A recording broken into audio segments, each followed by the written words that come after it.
Okay, I think things are leveling off. Excellent. Well, good morning, everybody. Welcome, everyone. This is a meeting of the Maine Climate Council. Thanks for joining us. Thanks to all the observers that are with us today. Right now on my screen, it shows it's over 140 observers joining the members of the Climate Council and staff that are the panelists, the folks you see on the screen today. My name is David Plum, and I'm helping to moderate and facilitate these meetings, and we certainly welcome you to them. I'm not going to say much more. We're all sort of in the Zoom. We're all good at Zoom these days. Just remember, if you're getting that alert of poor internet connection, I strongly recommend switching to phone audio and entering in those two IDs, the meeting ID and the participant ID.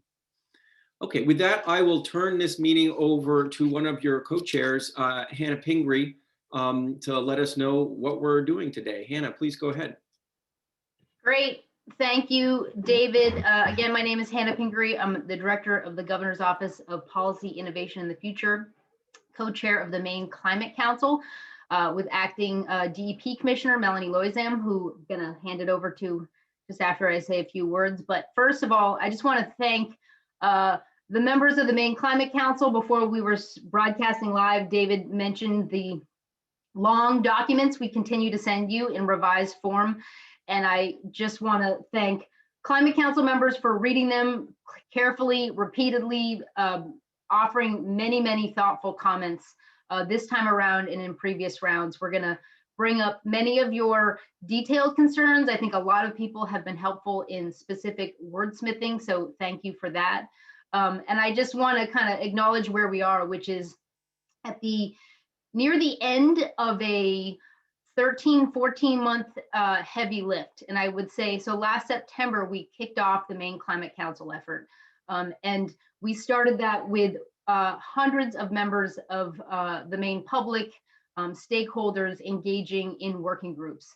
And I would say where we are today as the 39 members of the Climate Council is really because of a ton of heavy lifting and work. And that work has continued from those stakeholders continuing to offer their feedback and thoughts, state agencies really starting to dig in on how would we make these things happen, and heavy staff work on the part of my staff, Melanie, key agencies like Efficiency Maine Trust. So I just want to really acknowledge all of the working groups, Science and Technical Committee, the co-chairs who've sort of continued to be with us. And again, the Climate Council, I think this has really been a group that I feel very proud of. We are diverse in our opinions. People bring really different feedback from stakeholders, from their communities, from, Anya from youth, from, all parts of Maine. So I just really want to thank everyone for taking this so seriously, because I think where we are today is ideally getting close to approving a draft plan that we will release on December 1st. And I think that the acknowledgement of this being a big deal is important. I mean, I think we have gone more than 10 years in Maine without a climate action plan. We've started to take actions in the last 2 years to start to get us on the path of taking these issues seriously. But I think everyone is here because they know how important this issue is. They kind of responded to the governor's call and the legislature's call that this is a big deal. We have targets in law. We need to find ways to take concrete action. And I think, the culmination of this plan, the modeling work that's happened that we have now incorporated into this plan offers really specific things that we must do in some form in order to accomplish our emissions reduction goals. So I just think we've come a long way, and it's, Melanie and I can be the tired and pretty faces at the head of this, but really it's because of so many people digging in. And again, digging in, not always agreeing. We may not even agree on everything on this call, but I think we're close to a point of consensus on a document that I think is going to be a big deal. So again, just huge thank you to all of you, especially thank you to some staff members who've worked several weekends in a row trying to get this to where it is. So I just think that's incredibly important. Hopefully you saw the clean energy report came out in the last week, and it was, has been seriously and well received. And I think that is an indication of the link between concern for our economy, concern for, especially the rural part of Maine's economy, and how we can use clean energy and efficiency and actions from this report to create good paying jobs for people in Maine. And I think that will continue to be not only our messaging, but part of our focus as we do this work. And I think that the fact that that was received well, and again, that had a lot of heavy lifting from especially Melissa Winnie, who's somewhere on this Zoom call, to help make that happen. So today, I think there's still copy editing, wordsmithing. There are pretty pictures to be added, good graphic design. We're going to add some stories to the final plan. We're going to add a letter from the governor with really kind of her vision for this, a letter from Melanie and I to add some vision from the Climate Council and sort of more concrete detail about how this moves forward, an executive summary. But today we're here to approve the strategies that as they've been laid out. We're going to discuss a few tweaks, but ideally we get to a point in the next couple hours where we are good with the strategies as proposed. So that's really our work for this morning. We're going to, we again, people have been honest and clear and super helpful about sort of last minute concerns, big deal concerns, minor concerns. So we'll try to get through those and hope we end up in a good place. I also want to just specifically say that the new equity subcommittee is recommended in this, assuming we approve the plan and are good with that direction. Ambassador Dana, who hopefully is somewhere out there on this call, has agreed to co-chair that effort. We've had many other Climate Council members, Melissa Law, Matt Schlobone, who've offered to also participate in that. So that will be an effort that comes together in December or early in the new year. So that's I think exciting and really important work for the council as we think about implementing these strategies in a way that really reaches out to all Mainers, especially moderate and low income Mainers who can't necessarily afford everything without specific incentives. So I'm excited for that work and really grateful to Ambassador Dana.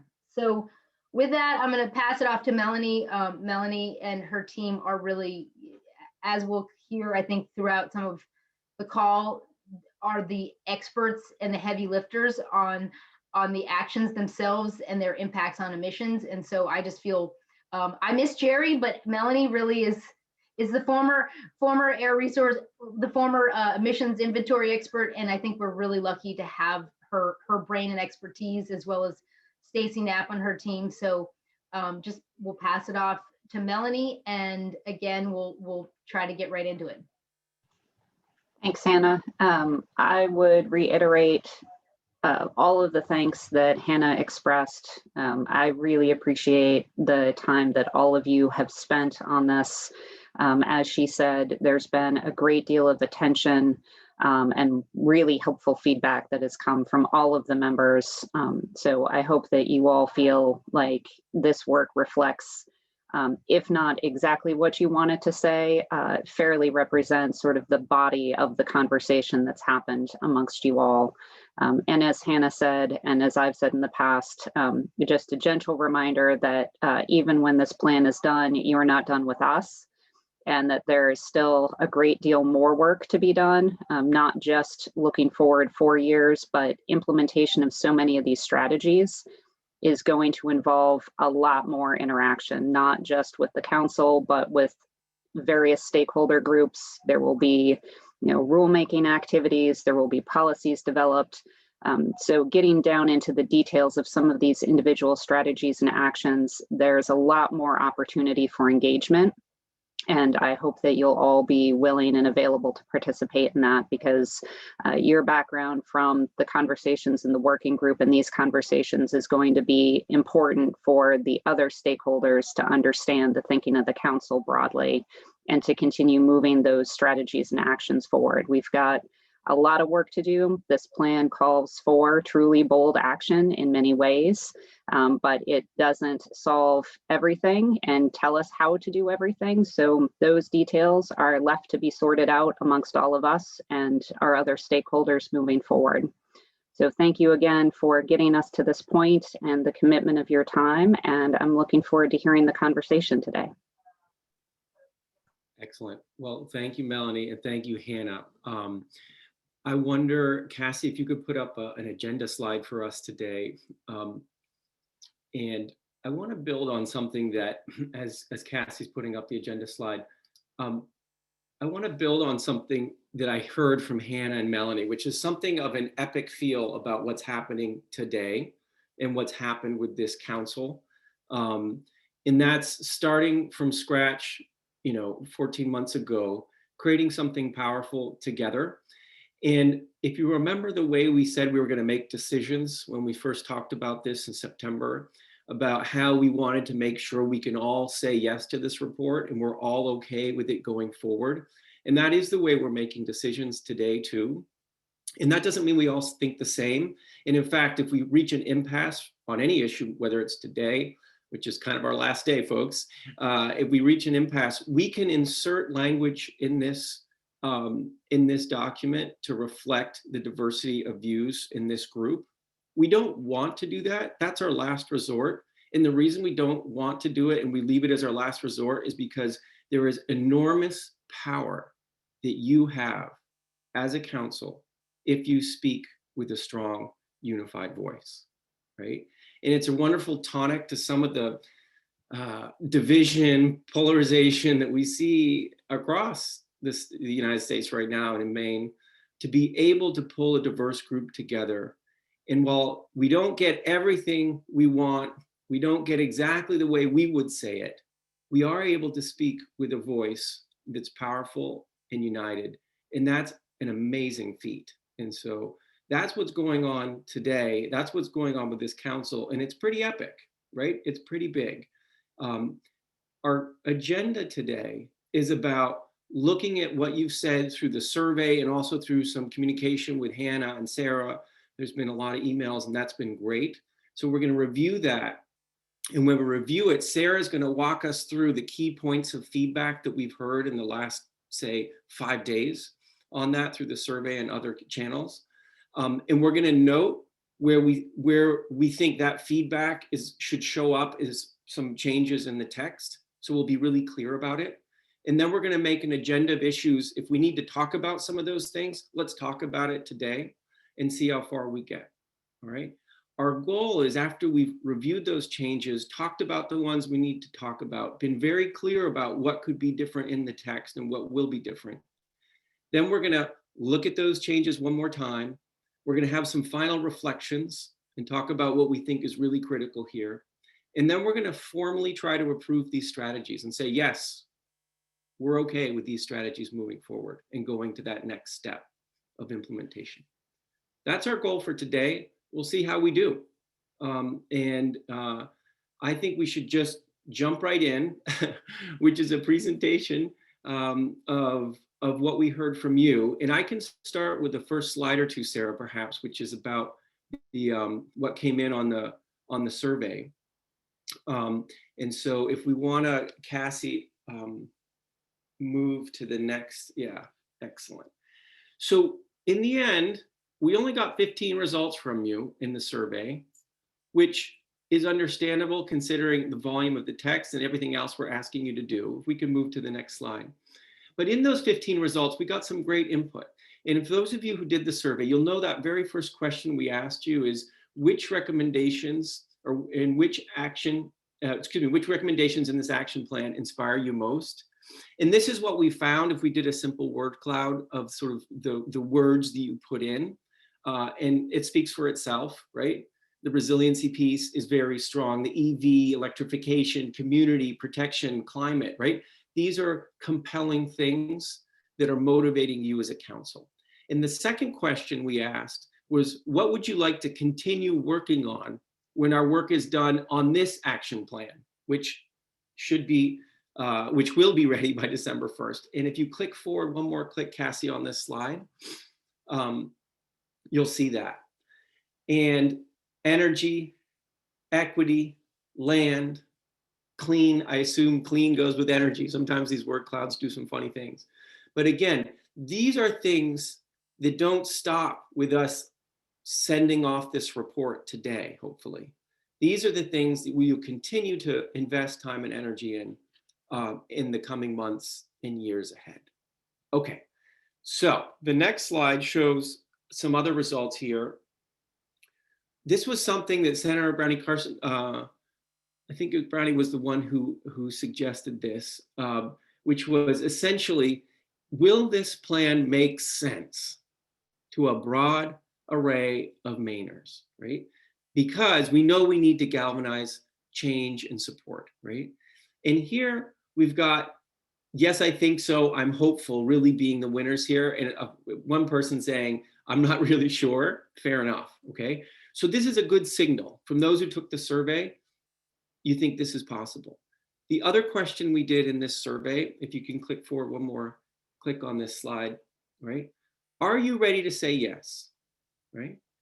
And some said, yep, great to go as is. Some said, yes, it would be even better, however, if we added some things, and you provide a lot of suggestions. And then 4 of you who took the survey said, I still have a specific concern, and then you listed that out. And Sarah's gonna walk us through some of those now. Okay, so that's where we stood with the survey results, and I really appreciate everyone who went through it, and I understand why many of you didn't get a chance to do it as well. Okay, so Sarah, let me turn it over to you to walk us through, and what we're going to do is we're going to walk through them all and then try to figure out which ones really need a conversation, and then we'll dive into those conversations. That's the order of it. So definitely make a note for yourself on a piece of paper or somewhere. If you see something you really want to talk about, note that down, and then we'll make a list when we get to the end. Okay, Sarah, take it away, please. Thanks, David. Good morning, everyone. So I want to reiterate what Hannah and Melanie said about thank you to everyone who took the time to provide feedback on these strategies. You've all been doing that all along, and it's really, really helpful. And I think it's leading us to a stronger product. So just wanted to take a minute to say thank you for your taking the time to do that. As Hannah mentioned, we're going to continue to edit for voice and clarity and proofreading and typos. But the substance that we agree on today is what will hold firm in the draft going forward. So wanted to acknowledge that as well. And then I'll just spend a few minutes going through the feedback that we heard over the last several days in response to the draft that we sent out on Sunday. So Cassie, if you would go to the next slide. In terms of high-level messaging, we heard a few things. You want us to be clear about the specific actions that go with each strategy and the outcomes that we'll measure progress by. And also be clear that there's additional work to be done in some areas. So for example, the EV roadmap. This plan says there will be a roadmap and that there is additional work going forward. So just being really clear about the relationship between the strategies and the actions and the outcomes and what we're going to be working on next. In terms of high-level messaging, being really clear about the benefits and co-benefits. And the heat pumps was an example used where there are some really great cooling benefits, which will be important in Maine's changing climate. And so really trying to call out those co-benefits as part of the narrative here. Clarifying that the working group documents will continue to be available as resources as we move into implementation. So those will be appendices to the report. And so making certain that people understand that those are there. There's an incredible wealth of information there for us to use as we work to implement these strategies. Clarifying the language around what is a state mandate and a requirement versus goals. So being a little bit more clear about that. And then adding some vision language. And I think Hannah and Melanie will be doing this in their letter from the co-chairs, but talking about where we're going directionally with this plan. And then we'll also be adding in some of that with the executive summary, and the governor will be adding her letter as well. Next slide, please. In terms of specific topic areas, in transportation, we heard just a concern that we frame the high efficiency vehicle strategy as a time limited near term solution. So we want to add some language there to be more clear about that. We heard about biofuels, some concerns there in both transportation and buildings, and I'll come back to that in just a minute. Next slide, please. Sarah, can I just re-emphasize something here? And I believe you said it, but I want to say it one more time, which is, if you see, it's okay to go to the next slide. If you see something that is underlined what that means is there will be some change in the text based, to reflect that. If it's not underlined, it's something that is more about implementation and ideas for the future, but it's not really going to affect the text per se of this plan. So that's how this PowerPoint is laid out. And that's going to be important for us going forward, because we're going to ask you at the end, are you okay working, with this plan, with the changes we spoke about, with the underlying bits, right? So I just want to emphasize that point. Thanks, Sorry. David. Yeah. So in terms of buildings, specific ideas and suggestions we heard around buildings, being careful as we think about implementation around how we minimize the negative impacts or potential negative impacts of building codes, and thinking about resources that will be necessary to support successful implementation of those around staff and training and other resources. Also being clear in the lead by example, what are design issues versus what are construction issues. Clarifying when we talk about low embodied carbon materials, how those would be determined, and making sure that that's a broadly inclusive process. And so just a little bit more transparency around what we mean about how that would be established. And then again, the example that I used earlier around the heat pumps, making sure that we emphasize that those have a cooling benefit as well, which are important from a climate perspective. Next slide, please. In the energy and land use area, we heard some concerns about the need to balance the impacts of siting renewable energy projects and infrastructure with being able to achieve our energy goals. So making sure that we're siting well, but that we're also not making the siting of renewable energy projects impossible. So trying to find that balance was a lot of the concern that we heard back through the survey. Also thinking about the priority transmission and delivery assets that we'll need, and how those need to be important as we think about siting, as we think about achieving our renewable energy goals, and also the public education component that will be necessary to support that implementation. Specific to the land use, we wanted to be more clear about that we'll be working with landowners, developers, and other stakeholders to develop siting guidance. So making it clear that that'll be a process of engagement, that we'll be working with folks who have concerns there as we develop guidance around siting, and also being clear about the impacts that we want to minimize. So talking about minimizing the natural and working lands impacts. Similarly, for offshore wind, being really clear about how we'll engage with stakeholders in that process as well. So there's some language on this slide that would specifically address some concern around engaging stakeholders for the siting of offshore wind. And then finally, just acknowledging the work, that it's a partnership, right? The work going back and forth between the marine sector and renewable energy and the climate goals, and how important communication will be, and stakeholder processes and working together going forward. Next slide, please. Unnatural working lands, there's a couple specific language edits that were suggested. So when we talk about working waterfronts, making sure that we're including shoreside businesses. So we had done that in one section, but not in another. So just making sure that that's consistent throughout. Being clear about natural climate solutions as part of the goal. Talking about research and development, and talking about how we incorporate those into the research and development priorities that guide MTI's work. Clarifying that the blue carbon inventory will be led by DEP. There was some question about specifically how that would move forward. So talking about the partnership there with the state science institutions and developing the statewide carbon inventory. There were some suggestions by a couple people to add a specific outcome around the financial incentives available for agriculture, to think about adaptation and resilience and mitigation. And so making it really clear that there'll be resources there to support those kind of transitions. And then a request to move the forest carbon stakeholder program up by a year.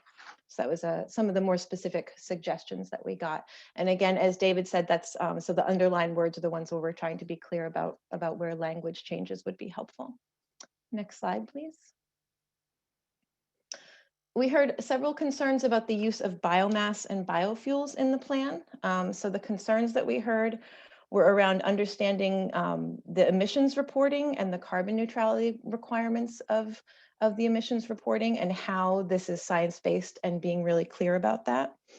Understanding the sort of hierarchy of things that we're promoting and which ones come first, and sort of thinking about being really clear about our messaging there. And then some concern about the specificity of the industry growth numbers in the forest products industry. So without a clear understanding on the emissions, should we pull back from those specific numbers? There were also a number of discussions about this in the Natural and Working Lands group. And so I do want to highlight a little bit of this background because I think it helps inform the conversation that we'll have today. There's a lot in the plan about the opportunity for sequestration, and forests are fundamental to that opportunity for sequestration for Maine. And the loss of working forests could lead to sales and development of millions of acres and also have job loss impacts in Maine. Low-grade wood harvest is an important sustainable forestry tool. It helps landowners grow better quality timber, and that sequesters carbon. So thinking a little bit about the Natural Working Lands group spent some time thinking about the connections here between different strategies. Acknowledging that sawmills and paper mills produce a lot of chips, dust, and residuals, and that the best option for these could be a highly efficient CHP plant or future biofuels production rather than landfilling them. And landfilling them would have its own emissions implications.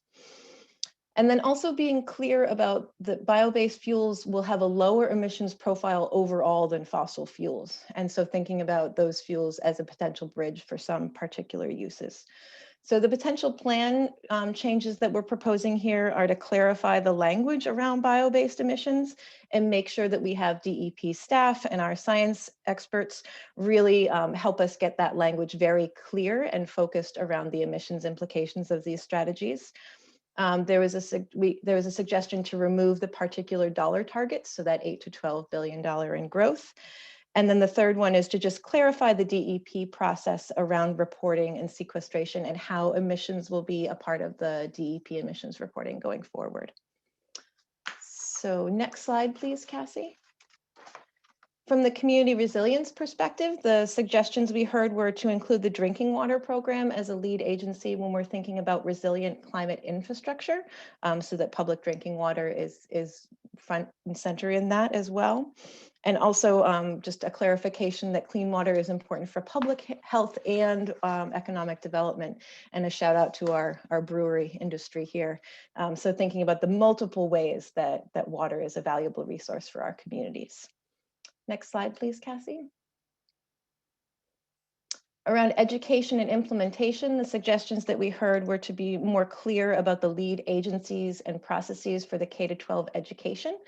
So that was a recommendation that was not developed through the working group process, but came later in the process this fall. So there are some next steps in terms of developing what that would look like. And so a request that we be a little bit more clear about the next steps there.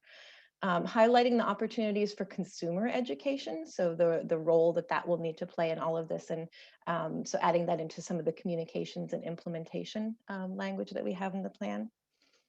Being more clear about the equity goal deliverables, so what that process will look like, how the equity subcommittee will interact with the working groups and the council, and a timeline on those things. And then finally, some acknowledgement on the issues that we weren't able to engage on. So this is a 4-year plan. We will continue to work on these issues. There will be another plan in 4 years. And so acknowledging some of the issues that we didn't get to this time, like food waste, for example, and that we will want to make sure that we get to in future versions of the plan. So with that, David, I'll turn it back over to you. Thanks so much, Sarah. Okay. So what I'd love to do is the following. I would love for you all to think about what it is you'd most want to talk about, either because you're not so sure you like one of the suggested changes, or you're not very clear on something, or you need to say something. And if you can think of that topic and actually drop it in the chat for all of us to see, that would be really helpful. In the meantime, if Sarah went too quickly through something and you need to go back and look at it right now, you can shout that out right now. Just open up your mic and say, oh, Sarah, could you go back to such and such slide? We could do that as well.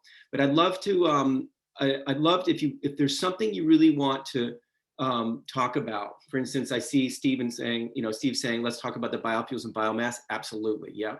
If there's another issue, drop it in the chat. If you need to see a slide again, just shout out right now. And we can go back and look at a slide because that was a fair amount of detail dumped on you quickly.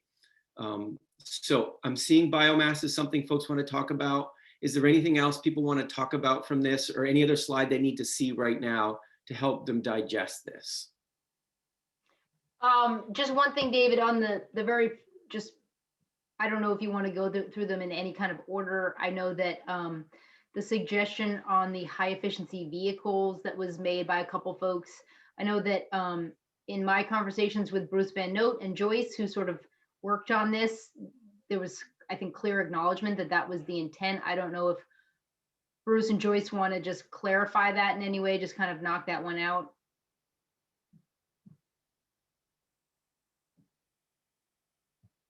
I don't mean to call them. They may be multitasking at the moment. No, There he is. He's even multitasking, home. multitasking for sure, Hannah. Yeah.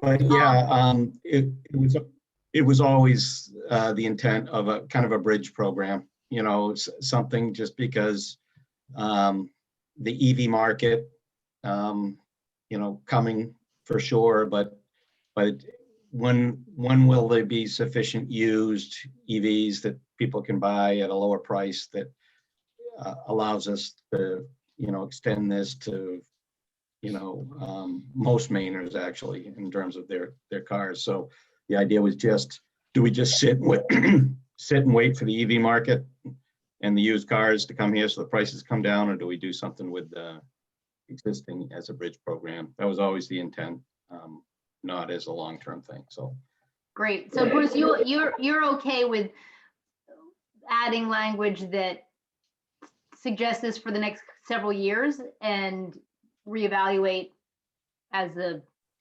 I would actually just reevaluate as the market changes, you know, and I would do it in shorter term increments. You know, I'd say, okay, do it for, by the way, this is not to go in the report. This is, you know, whoever's actually devising the actual incentive, which you got to give them some flexibility, but, you know, do it for 2 years. Is it working? And do it for another 2 years. Is it working? You know, something like that. I wouldn't even say, you know, 5 or 10 years. That's too long because we don't know exactly what the market is. So it provides some flexibility, but it's still a bridge. Great. Thank you, Bruce. And Kate Dempsey comments. That sounds good. I know she was one of the folks who raised that. So I think. Excellent. Okay. Helpful. Excellent. So what I've seen in the chat is an interest in talking about biofuels and biomass and looking at that slide again. I've seen a comment about saying, let's talk a little bit more about the definitions of clean energy, what Representative Bloom said. It's not on any particular slide, but it's something that you wanted to talk about. And then there was something in the about financial from Melissa, financial incentives outcome. And also Kate had texted me as well, like it would be helpful to see the slides maybe one more time somehow together. We could do that as well. I want to start with the financial incentives one. Melissa, do you want to give us some more thoughts around that, or some more detail perhaps, or something different than what you saw on the slide? Sure, yeah. I just wanted to bring up, excuse me, I felt like the develop new incentives to increase carbon storage, which is strategy, E2, was missing an outcome specifically related to financial incentives for best practices. And I just wanted to say that I don't think that that needs to be limited to agriculture. It's really important in agriculture, but I think that highlighting or encouraging, incentivizing best practices can go across all of the working lands industries. So there's already an outcome about forest carbon markets, but I think that best practices within the forestry industry was something that we talked about in the natural and working lands group. So we don't necessarily need to limit that to agriculture. I had recommended using land, incentivizing best practices for land managers, which doesn't limit it to landowners, but incorporates agriculture as well as forestry. So I'd be interested to hear other people's thoughts, specifically Commissioner Beal's and anyone else in the Natural and Working Lands group. Great. Any reactions to that? Does that seem like a great idea? Does anybody have a challenge with being specific in the way Melissa's saying? Maybe Commissioner Beal, if you want to weigh in on anything. Hi, unfortunately, my internet dropped out, and so I missed a lot of what Melissa was saying. But from the end of it, it sounds like that represents well what we talked about in the Natural and Working Lands group. Great, yeah. So the specific proposal there from Melissa is that there are financial incentives in place for best practices for land managers, right? For agriculture, for shore, and across other working lands. That's what I heard. Great. Okay, so if that seems like a great idea, unless there's someone want to push back on it, I'd say a big thumbs up to that unless anybody wants to push back. Okay. Let's tick through, and I'm saving biofuels and biomass a little bit for not right now, but just in a second, because I think let's tick through a couple of these other ones and then grab that one. That might be a longer conversation, perhaps. I want to go to in the chat there was a piece on offshore wind about when we talk about engaging stakeholders. And some specific requests in the chat, and I don't know who did it. I'm just seeing it on my page right now. So I think the idea there is so whoever wrote in the chat about offshore wind and how you want to improve the stakeholder mention on there, please chime in and describe what you're trying to do. I think that both Patrice from the Maine Lobstermen's Association as well as Kate Dempsey had put some things in the chat. So I don't know if either one of them wants to just clarify. It seems like they're both sorting out. Sure. We're sorting over chat. I think we're in vehement agreement, but since the public can't see the chat, I suspect I was suggesting that in this edition, Patrice was suggesting we add the word formal consultation, and I was suggesting that we add with the Maine fishing industry and a variety of stakeholders, something that recognizes what Patrice is bringing to the table, and that there are other stakeholders that want to see this opportunity. Right. Yeah, and I'll just say, it's the opposite. I want to delete the word formal. So, from a fisherman's perspective, we don't want to see any proposals that an offshore wind proposal might be packaged up with some other word. So if they're going to do anything in the water, as the group of stakeholders who will be directly impacted, whose livelihoods will be impacted, we just want to be sure that before anything happens, the fishing industry is expressly consulted on an application going forward on the siting location or anything like that. So there was a lot of concern that the original language was just too vague, and it might mean that things may move forward and then the fishing industry be folded in after. So we just really want to clarify that they're consulted at the get-go. Got it. Okay, great. Any concerns about those changes that are being suggested and clarified? Anything we need to say? Just to clarify, this would remove the word formal and add in sort of other, I don't want to say all stakeholders, but like marine and habitat stakeholder. I will come up with good wordsmithing, but I think that's your point, Kate and Patrice. Yeah. And awesome. Often we're in vehement agreement with each other. A marriage made in heaven. That's right. Okay. David, while I'm off mic, and I know this could link to biofuels, so I'm not we'll just put that pin on what I'm about to say related to that. But I think just building on what Melissa was saying, And I'd love if Pat jumped in, but something around keeping a percentage of forest cover would also be something that I would really love to see back on the, I'm trying to, I think Melissa was saying on E. Am I in E right now on this slide? Yeah, so. More or less. And actually, Kate, you had made a suggestion around forest cover, and there was a little bit of discussion around that. I just want to say, just full transparency, talking to Amanda and Tom, the co-chairs of that group, and others, I think there have been suggestions around, specific, as we add this goal in around further conservation easements, voluntary, getting to the 30% by 2030. There was an interest in forest cover goal. There was an interest in specific goals around farmland. And so we kind of added this needs work that we may not accomplish in the next 24 hours. And so we added in a need for a stakeholder process to create those sub goals.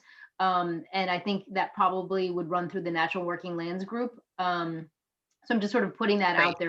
That was the thought. I don't know if Amanda or Tom have any further thoughts on that, but our goal is to not add too many things to this plan that haven't gotten sort of large scale public vetting. There's certainly things we missed from the working group reports we're adding back in. There's tweaks. There's sort of things that we were petitioned that seem reasonable, but sort of adding in new things without a lot of a little bit more public engagement. That's and I'm not saying that that's one of them. That's great. Okay. Does anybody need to weigh in? Again, we're going to get directly into the biofuels, biomass conversation. But okay, so that's really important. There's a nod here that there's more work to be done to get more specific, right? That's what Hannah's saying. Okay, some of the other things, I think it was Representative Bloom who said, looking for some more definitions around clean energy, a definition around distributed energy, distributed generation, storage. Is there something specific you'd like to see in the text, in the draft action plan around this, Representative Bloom? Just when I read that distributed energy, I don't understand what it means.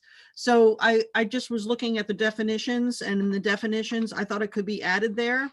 I thought that maybe, because we have clean energy defined, but I do think that we need to just be specific when we say things like that we define it, like we defined beneficial electrification, for example. I like when you have those little boxes within the document that go into some detail, perhaps, or some more definitions, because it reads so well. I just want it to be very that anyone can read it and learn from it, and not have to know what things mean. Like what are we talking about with energy storage? What are we talking about with distributed generation? What does that actually really mean?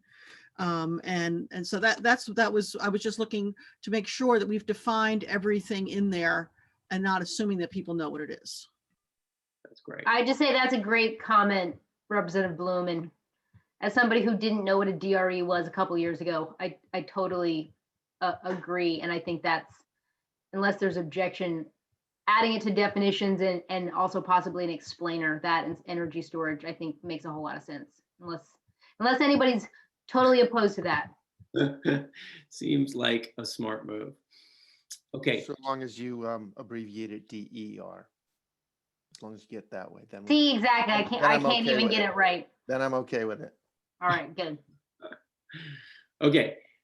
So I saw two things in the chat around funding, right? One was saying, hey, how come we're not talking about potential funding streams? And then another piece was about what if we signaled there should be a process going forward to look at funding streams, right? A similar stakeholder process like we're thinking about what we just mentioned about doing the sub goals and forest cover and all that stuff, right? So I want to just quick turn to Hannah and Sarah to say, what do we have about funding right now And then I'll ask the folks who put that in the chat to say, what else might we do?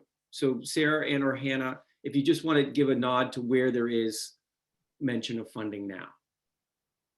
Yeah, I mean, I would just say we put a fairly significant discussion of funding in the implementation, because obviously most of this stuff takes money to make it happen. And so I think I would also, we also acknowledge that we are not an appropriating body, we are a recommending action body. And so I think Judy's suggestions are good, and there are a number of specific funding projects. I mean, looking for a long-term revenue source for land conservation, long-term revenue source for transportation are mentioned in here.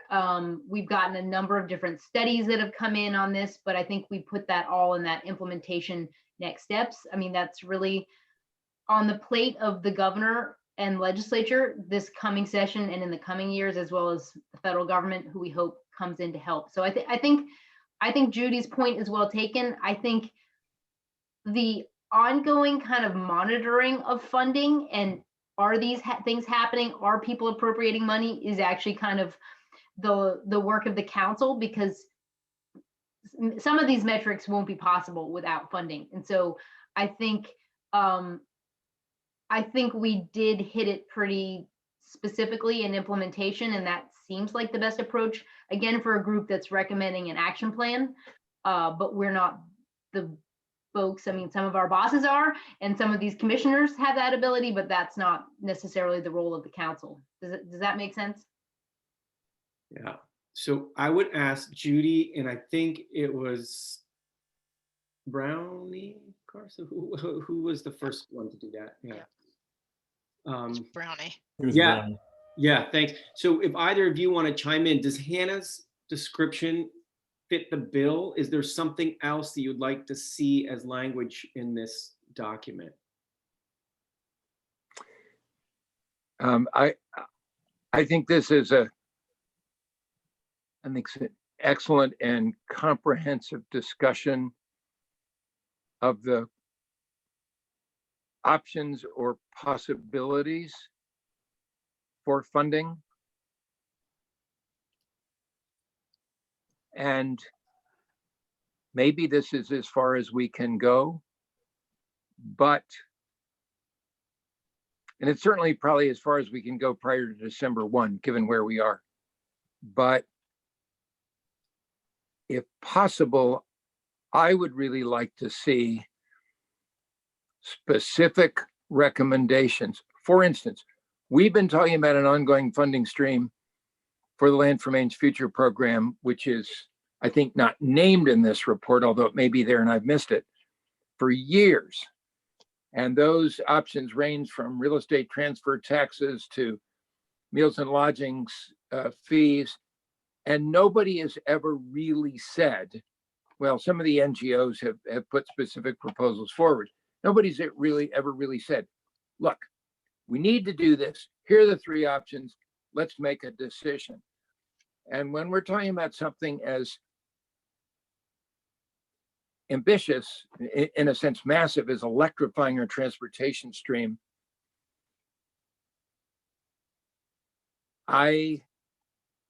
before we turn it over to the political process, i.e. the legislature, I would love to see this group say, you know what, there's several options here, and we think the best option and the second best option are A and B, and make the arguments for them. I fully acknowledge what Hannah has said about the fact that we are not an appropriating entity, but the work here is very good, very strong, and ultimately much more detailed, I think, than many of us, certainly that I imagined it would be at the outset. And some detailed, pointed recommendation about programmatic resources, like the way the Efficiency Maine Trust over time has and programs related to have generated resources, moves the ball a couple more yards, or maybe 20 yards down the field, and in essence this may be too strong a word, but demands that the legislature make it and the governor and the appropriations committee make some tough decisions so that we're not debating 5 years from now, gee, we really need a funding source for this. And these are the 18 options, but we don't have a solution.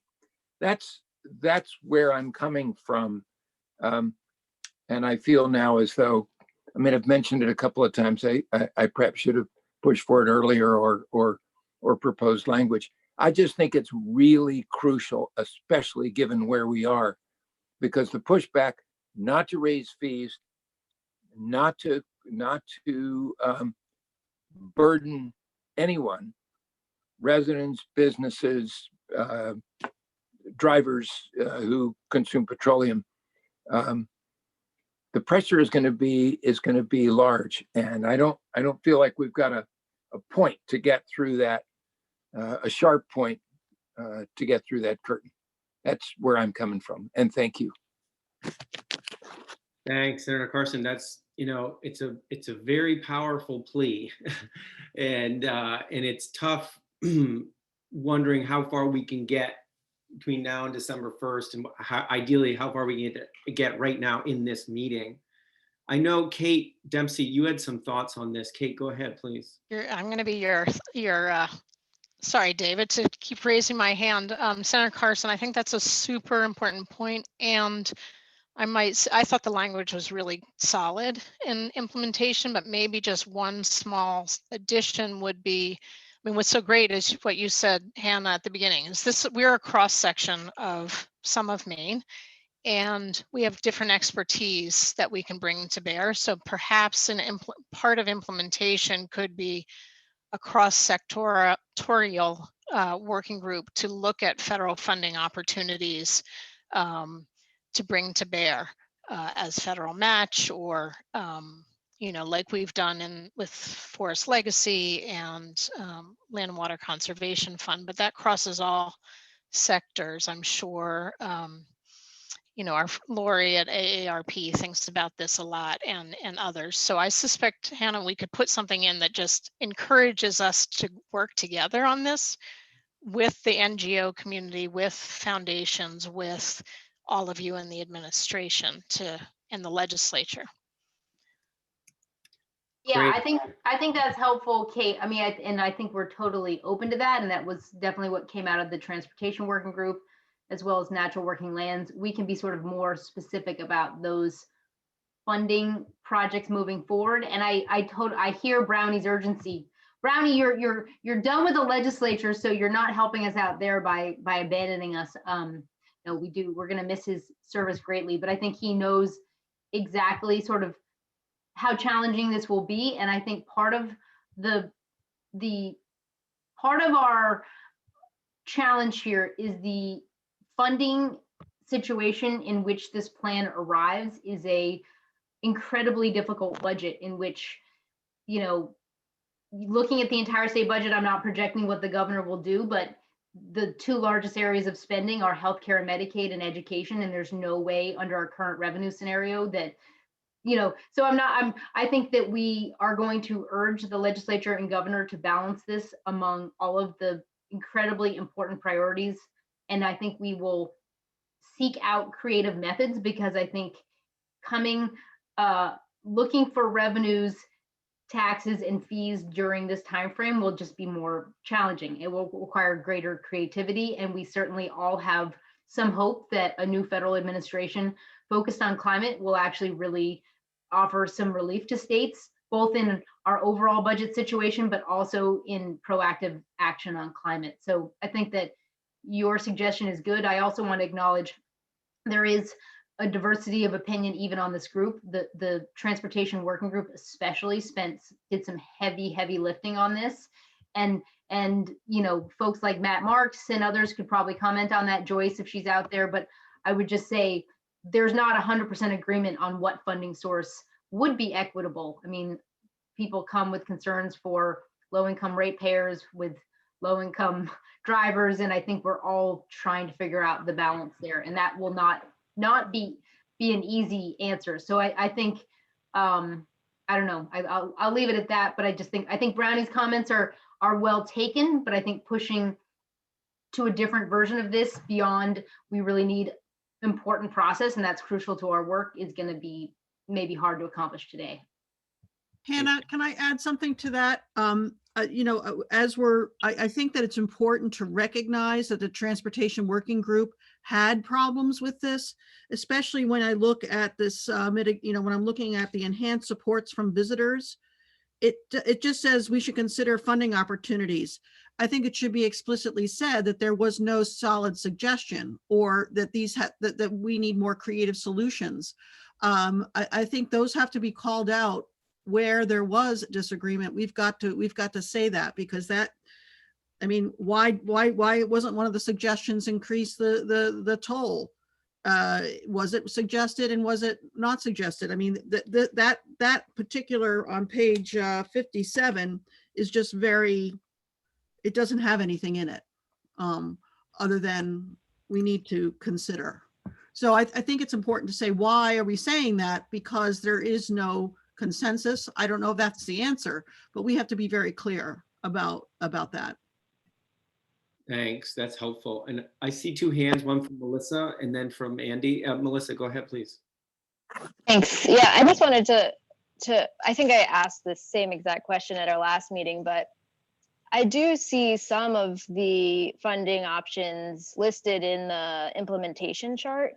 And I didn't know if that will be continued to be filled in, because while there are some that are filled in newer existing program that specifically list land for Maine's future, et cetera, then there are some boxes that just say existing program. So I'm wondering if, I believe that DACF was working on going through their programs and trying to fill in that implementation chart in terms of what programs already have some funding allocated for these types of ideas, and could potentially, revamp and refocus into climate language. So yeah, I just wanted to point out that the implementation chart does have some of that already, and ask whether that will be added to over the next few weeks before December 1st. Yeah, I want to do a quick pause before I go to Andy to say, Sarah, what's the plan there? With that implementation chart, what Melissa says, will there be sort of updated versions of that before December 1st, or is that also a living document after December 1st? Yes and yes. I would say, Melissa, your point is well taken, and that document is something we've been trying to work really collaboratively with different commissioners and different agencies to make sure that we appropriately recognizes places where we're already doing things that we can build on, and we're not always starting from scratch. But there's a lot there, right? And a lot for directors and agency heads and program managers to look through and kind of figure out where they plug in. So we will be trying to get to a version of that can be appended to the plan for publication, and we will continue to update and revise and add things to that as we move into implementation. Great, Okay. thank you. Okay, Andrew, please.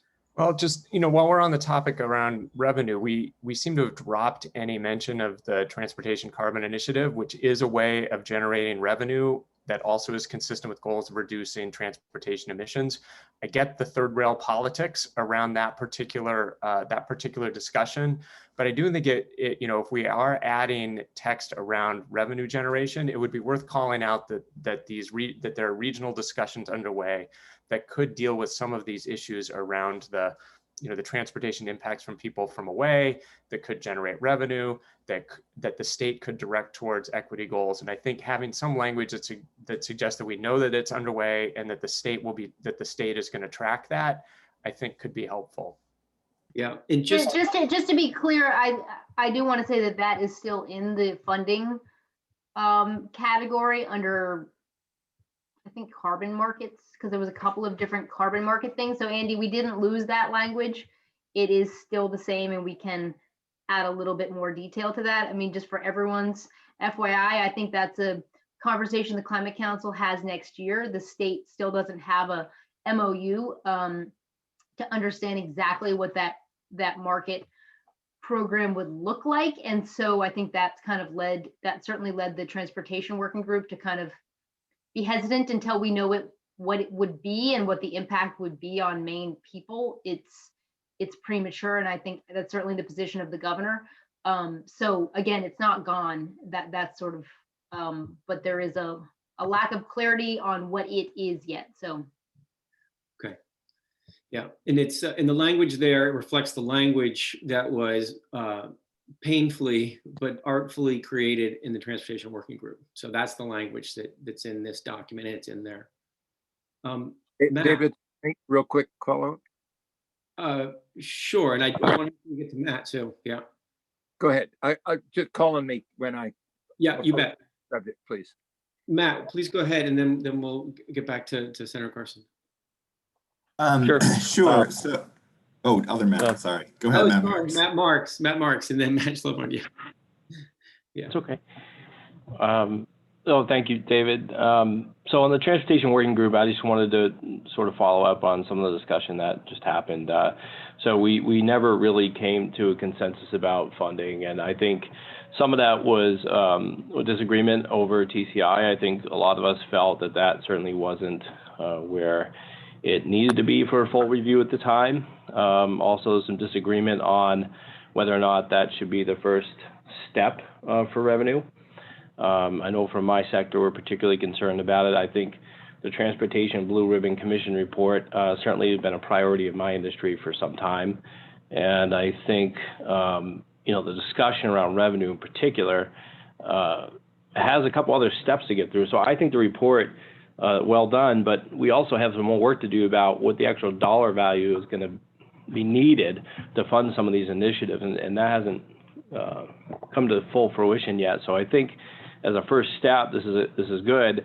The funding portion of it moving forward, I think there's going to be options, but some of the initiatives I think are going to be included, or appears to be included in some of the the projects moving forward. I mean, we're seeing, for example, on the transportation side, DOT looking at their inventory and starting to make sure that they are building to meet future needs related to climate. So those will be included in the budget moving forward, just by the nature of sort of the rules that we're all talking about. So I think one of the things that we were particularly concerned about on the funding side, at least from our perspective, is that there still are not all decent solutions, for example, in my industry, to use alternative means of bringing goods and services to the market using fuels that certainly would be reduced carbon output at this time. I mean, we know it's going to happen, but like we talked about at the Transportation Committee, there's not a heavy dump truck solution yet. So that would certainly put those people in a precarious position, and we're still trying to find a way to fund roads and bridges. So I agree with Senator Carson that these are discussions that are really hard to have. When you start going down the road and thinking, we still don't have a funding solution, but we've been in that mode for a long time, for example, in transportation. And I hope we can solve that, and maybe that'll free up some other funding for projects in this report. Okay, great. Senator Carson, go ahead. And then I really want to make sure we leave some time for the biomass biofuel conversation. So let's try to round up what we want to say on funding and financing. Good. First point, I hope there will be a working group on funding issues with a deadline to report back, because I've said it before, it bears repeating. This is really crucial. And second, I think there are some options. There would be opposition, but many states have a rental car fee. And we talked about exporting some of the cost of this to tourism. One could even scale or modulate a rental car fee to be lowest $1 a day if someone rents a hybrid, and highest $5 a day if somebody rents the largest SUV.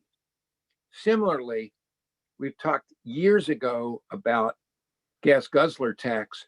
We could have a modest fee at the time of purchase, or at the time of, excise goes to the municipalities, but you could have even a $100 fee accompanying the purchase of a very low MPG vehicle. And some people would say, well, no, that's penalizing people who are buying Ford F-250s or the bigger GM pickup trucks. But the feds recently have allowed businesses to amortize the entire cost of a purchase like that up to, I don't know if it's $100,000, there's a figure there, so that the tax breaks for buying higher fuel consumption vehicles, at least for businesses, have been enormous, while we haven't created any revenue or any incentives to buy something that's more efficient. I think a climate resiliency fund or a climate, we got a number of names in there, is just so important that we do it rather than punting it down the road. I'll be quiet, but thank you for indulging me, friends. That's great. So there's a lot of good ideas, a lot of ideas circulating around. It seems to me that the place where we're landing here as a group is that this document could put out the possibility or call for some kind of multi-stakeholder or cross-sector group that looks at funding opportunities. It could be specifically right now on federal funding, but we put some timestamp on that. So that's my sense is where we're landing is that we should name that because we can't solve it today. And we know it's urgent and a major issue. So I just want to double check. Does that feel like a place where we land essentially? Is this report calls out the need to have that conversation. We can start with the easier piece, which is the federal piece, and then go forward. All right. That work for everybody?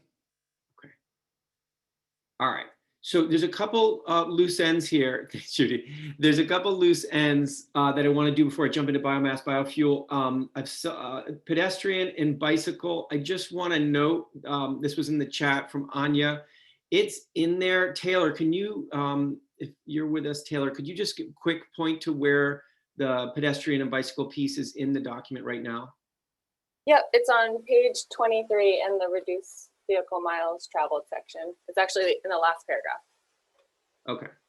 Great. And it might have also gotten called out in one of the land use discussions about walkable, bikeable communities. So I think it has two mentions. Perfect. Okay, great. So that one we can solve. There was a back and forth in the chat between Patrice and Hannah and Melissa about in strategy D, being clear that we're talking about all local food systems, whether it's, aquaculture or fishing or food agriculture, okay? And that seemed to resolve itself in the chat. So if it doesn't feel resolved to you all, let me know, but it felt resolved in how you did that. We want to just broaden that out.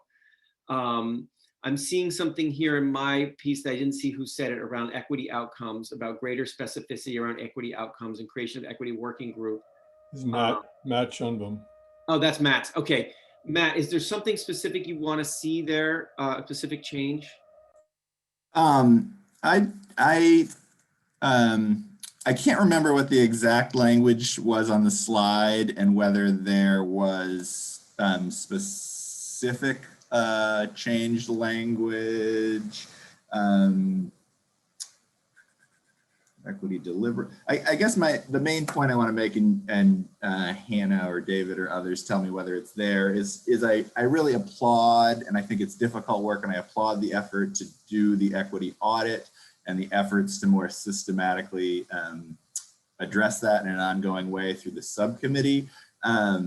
And I think it's really important that as we approach the climate crisis, we also recognize the inequality crisis. And I think in its current form, this plan is not an inequality reversing document. It's more of a inequality neutral or inequality aspirational document. And I would just plug that we charge that subcommittee with really trying to get more specific outcomes that reverse inequality along lines of economics, race, gender, etc. The many ways it cuts that I think we've clearly identified. And I think there are many pieces, but the job quality, the economic equity pieces should be in there. So I think the specific suggestion would be just to direct the subcommittee, if it is not already done, and apologies if it is, to get more specific on the kind of outcomes and the kind of proposals that deliver those outcomes in the realm of the equity goals. Hannah. Matt, I don't have the language memorized myself, but I would just say that is certainly the intention, and we can further clarify that in the document. There are some specific areas where we say we need clearer equity outcomes in this area. There are some programs already up and running, like at Efficiency Maine Trust, that the group will probably want to learn more about. But I think the entire point is some more immediate consideration of program implementation in all of the strategies, and how do we create specific equity outcomes. I mean, and I would say, I think on the jobs part, there's clearly job goals in here, and I think that conversation is relevant. I don't know if you heard me signing you up to be on this group, but I think the idea is that group starts meeting soon and kind of goes through systematically and reports back to the council. Because like the Science and Technical Subcommittee, it will be a subcommittee that sort of reports to the council and helps to advise the work that we're doing as we implement this plan. So Matt, I don't think anything you said is something that we don't anticipate, and we'll try to make sure that language is clear. Okay. All right, great.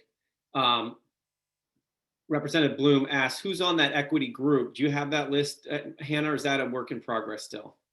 No, I think all I said was that we are hopeful, and she has agreed that Ambassador Dana would co-chair it. And a couple other Climate Council members have expressed interest in being a part of it, but it has not been named. I imagine that there would be some outside people outside of the council, but certainly any Climate Council member interested should just let us know. Right. Okay.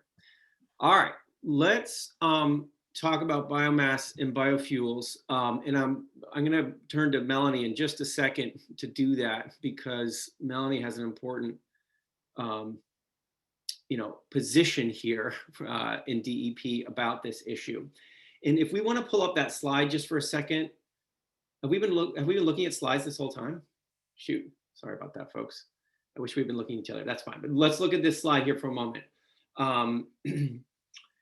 Okay, so given the feedback we heard, right, there are some specific changes that are the underlying pieces down here. But I think there's also an important piece here to hear from Melanie about how DEP sees its work ahead in understanding the carbon implications in biomass, biofuels, and related wood products. So Melanie, could you just walk us through sort of where DEP is at and where it hopes to be a couple of years from now on this issue? Sure. Thanks, David. I'd be happy to. And I'll try to walk through it in a logical way. And then I'd also ask Stacy Knapp, our inventory manager, to maybe with a little bit more detail. So just as a quick refresher, the legislation that created this council also established the emission reduction targets. Those emission reduction targets are to reduce gross emissions. So gross emissions are what you emit from an activity. So for example, if you burn wood, wood contains carbon. When you burn it, you release the carbon. And so when we calculate gross emissions, we would count those carbons that are emitted by that wood being burned. Now, the legislation also directs us to promote policies and strategies that would encourage carbon sequestration. And we calculate sequestration by calculating net emissions. Now, historically, the department has only calculated and reported on gross emissions. We've looked at methodologies to calculate net emissions in the past. There has not been good data for us to use to support those calculations. There have not been clear methodologies. Once upon a time, doing the inventory, we were told, well, just assume that about 75% of the carbon that is emitted in the state is sequestered, and put that in the report. And I said, where does that number come from? You know, what's the basis for the 75%? And we didn't have any documentation to back up that percent reduction. And so we haven't used it because we need to have some scientific basis for the decisions that we're making. We can't just pick a number out of the air. So what we've been focusing on while the council's been doing its work is generating the data that we could use to do a calculation for sequestration for that net emissions. And Stacy will be able to go into some detail about the data that we're using. But in general, what I would say is that it's difficult to talk about policies around sequestration and forest management and soils management without at least for us at DEP, without being able to run the numbers, because people want to say, well, how much, what's the quantifiable effect of that? And we don't want the policy to drive the science. We want to do the science and the quantitative work first, and then have that help to inform those policy decisions. In the legislation, the department is directed to establish rules for reporting and tracking emissions for both gross emissions and net emissions. We're directed to adopt those rules by July of 2021. And then our first report, including those calculations, will be due to the legislature in January 2022. So when you all hear me say there's more work to be done with the department and there's rulemaking, that's a significant piece of work that we're looking forward to having people engage on. That's going to be a rulemaking process that involves the opportunity for all stakeholders to weigh in. We've already been working with the Maine Forest Service, U.S. Forest Service, with the University of Maine and their team that has developed the carbon budget, and all of that input's going to be incorporated into figuring out how we run these numbers so that all of us can then use those for the policy development in the future. So the plan doesn't go into that level of detail because the legislation specifies a process for us to undertake to develop those numbers and then use those for policy development.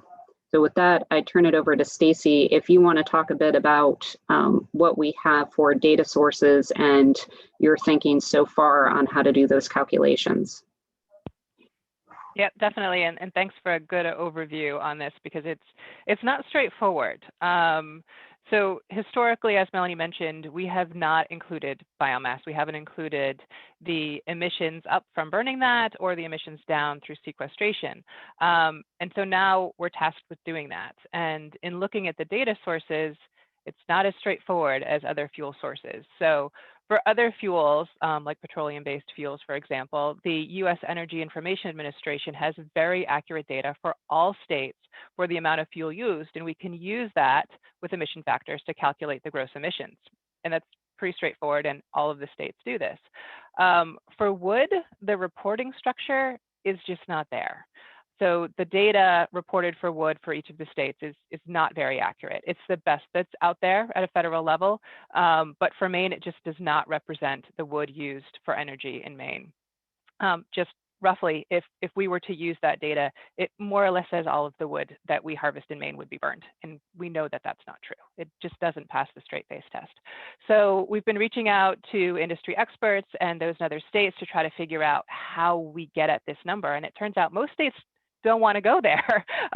So we don't have a whole lot of people to give us advice. But we do have a couple, and we've been kind of tackling this from many different angles to get the most accurate number. So just a couple of examples here of some of the data sets we're using. We do have data from some of our big emitters in Maine, those that have an air emission license. Some of them have to report their emissions to us every year. And we require those facilities to report greenhouse gas emissions from wood combustion and other biofuels. So we have that data. We have a number of facilities that have air emissions licenses, and they don't emit enough to be required to report to us every year, but we know that they have a license to burn biomass. So we have reached out to every single facility in Maine that has an air emission license and asked them, how much wood do you burn? So we have those reports going all the way back to 1991, not quite 1990, a little bit of data for 1990, but not all of it, but going back all the way to 1991. So we have a really great time series there. But that's not the whole piece of the puzzle, right? So we also have the Maine Forest Service wood processor reports that we're using. And those also go all the way back to 1990, which is great. Now, some of the older reports only report on, say, saw logs and pulpwood, but more recent reports include things like wood chips and hog fuel and firewood and pellets. And so we're able to pull all of this data together. We reached out to all retailers over the summer as part of some wood stove outreach and asked them about their pellet sales, because that's going to get at the piece, the residential wood consumption piece. We also are doing a consumer insight survey that is being wrapped up. We're expecting that data literally any day now, to get at the residential use of wood for energy. So we have kind of all of these parts and pieces that we're putting together. And once these parts and pieces are together, once we have sort of a draft timeline from 1990 to 2018, 2019, then we will be sharing our methodology with others and getting advice. And as Melanie said, putting this into a rule and making it a public process so that it's completely transparent how we are arriving at this data. And then we can move forward and track that data.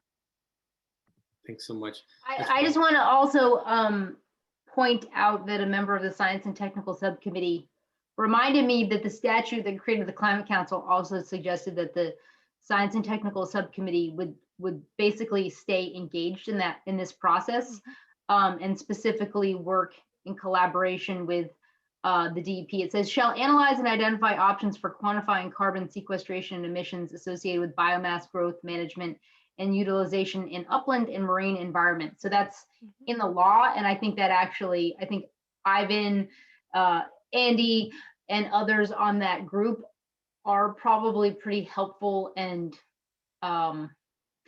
good arbiters of some of the, I think, concerns here. So I just would add that in as part of the DEP's.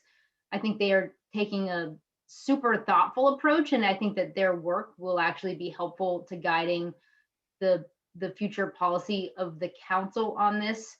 I'm wondering, Melanie, if you also want to answer Michael Stoddard's question. I definitely personally don't know the answer, and that may be another need to be determined by a science-based project kind of question, but I'm just wondering if you have a thought, you or Stacy. Sure, I'll take a first stab at it, but then Stacy may need to play mop up on this one. So the way that we estimate how much is emitted from an activity, let's say combustion, is dependent on a variety of factors. So one is the fuel type, and then also when we're talking about combustion, the combustion device. And generically, many of the bio-based fuels do have a lower carbon content than the petroleum-based fuels.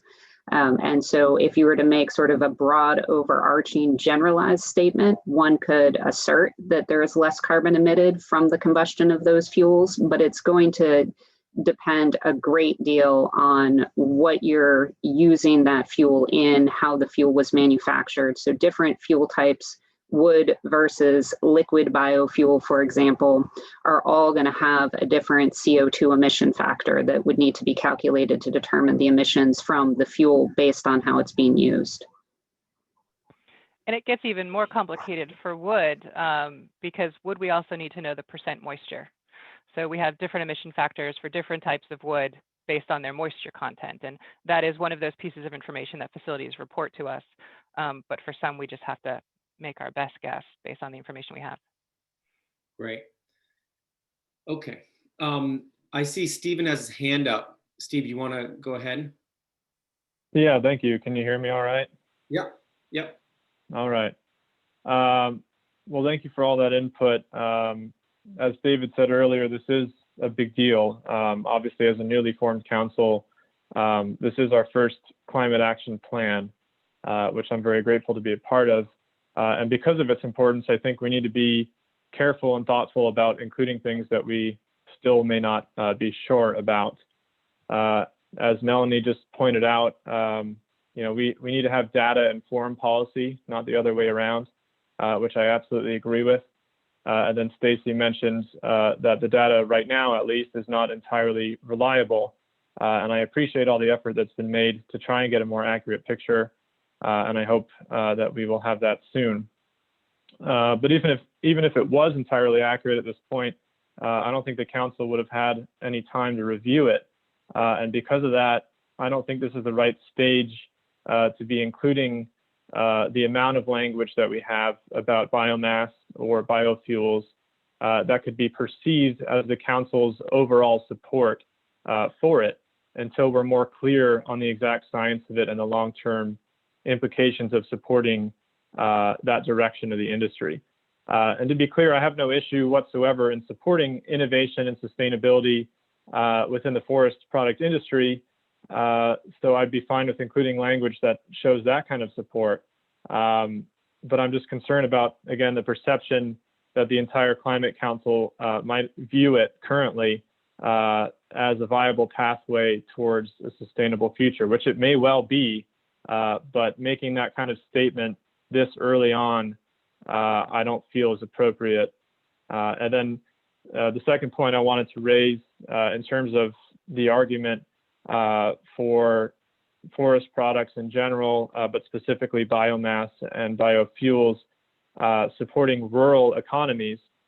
I understand that many rural economies have had a long history of relying on forest products, but unfortunately many of them are either long gone or recently lost.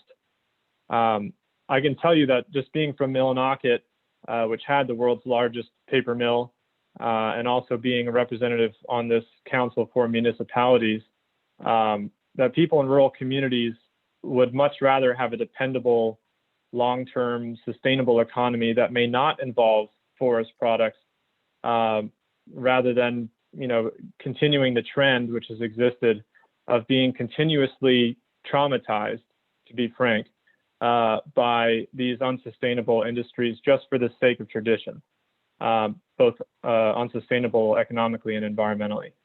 So using biofuels as a bridge, which has been suggested in these documents, could basically mimic that issue of being a short-sighted, short-term strategy that could, you know, resemble the resulting trauma of, you know, all the biomass plants and the mills that have closed down all around the state.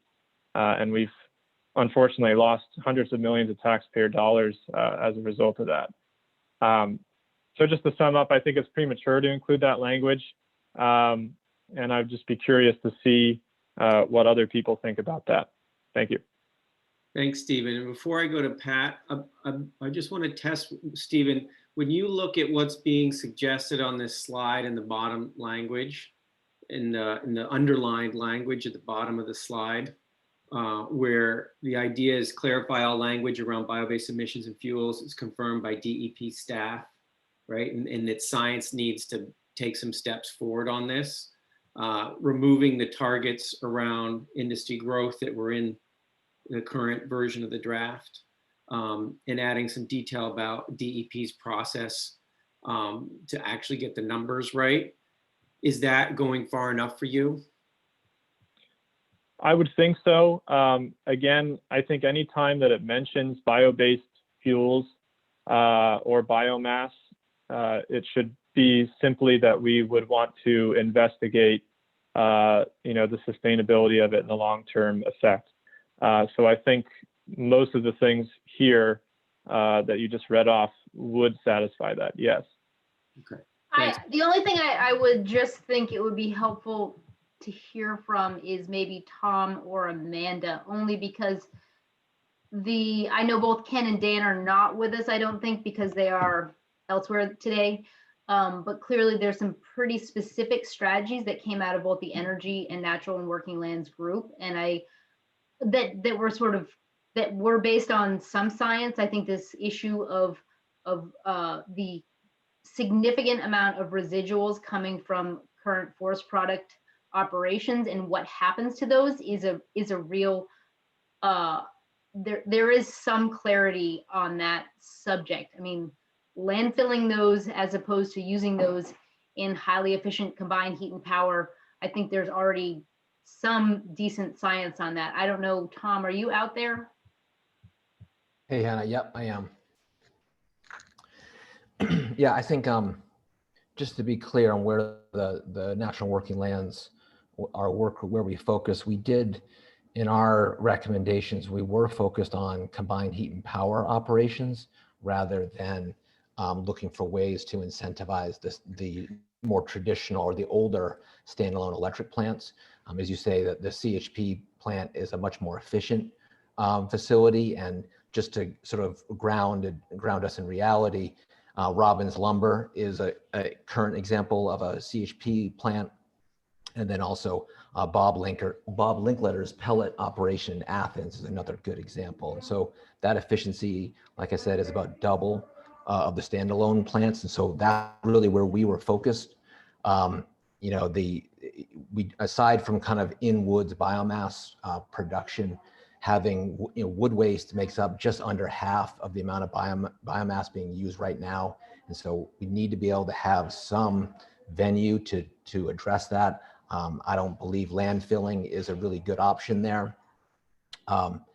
So there's those two pieces. And I think also from a sustainable forestry operation, I mean, we're trying to incentivize landowners, both small and large, to look at sort of longer rotation, different types of products, more valuable products. And to be able to do that, they do have to address on the ground their sort of lower quality wood. And so having some opportunity or in some market for that lower quality wood is really important. And I guess the final thing I would say, just from a operational standpoint, Maine biomass harvesting, in wood biomass harvesting, is not comparable to, I think, what we see in the Southeast and the Northwest, where landowners are doing pretty significant clear cuts in terms of acreage and using that wood for pellet mills and whatnot in Europe and other parts of the world. So, you know, Maine, I think, has a much more localized biomass operation, and that's how we were framing it up through that work group. Thanks. Okay. All right. So I see a bunch of hands. I see Pat Strouch. Pat, why don't you go ahead? And then I see Sandy and Ivan behind you. And I'm just conscious of the time. So I just, let's see where we land on this. Pat, go ahead, please. Well, I guess I'm concerned that we're talking about this at this point in the process. And I think the industry has long operated under the policy and the science of the biogenic nature of wood. That's why our biomass energy qualifies for REC credits in Maine. And the science is supportive of this biogenic cycle that we're a part of. You can't have the sequestering of trees without recognizing you're part of this cycle of work. We've been doing biomass energy in Maine for over 40 years. So we're already part of that cycle that says you need to grow the biomass that you're harvesting, and we're continuously operating in that regard. There's been a lot of criticism of biomass lately, and I see it down from what's happening, as Tom mentioned, in the Southeast. I see it with regards to Massachusetts and Connecticut, where they're trying to ban forestry. Maine has a pretty interesting and specific history and science around the use of biomass. And I think you'll find that biomass is many different things, but we're at the point where markets for biomass have actually collapsed. Out of the 4 biomass plants we've had in the last 5 years, out of the 6, we only have 2 left.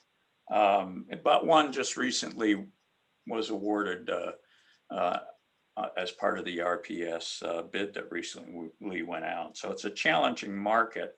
What we're talking about is not a growth area. It's more a survival area for our sawmills that want to do the same thing that our pulp and paper mills are doing. So when you say you're against biomass, what you're telling pulp mills is they need to go home.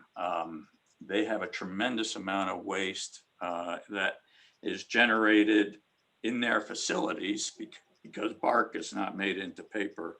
And it's critically important to our survival going forward. And sawmills just want the capability to bring the same technology to their doors. So there's no threat here. And the world is watching. We have quite a bit of information on the life cycle analysis of some of the bioproducts that are being proposed.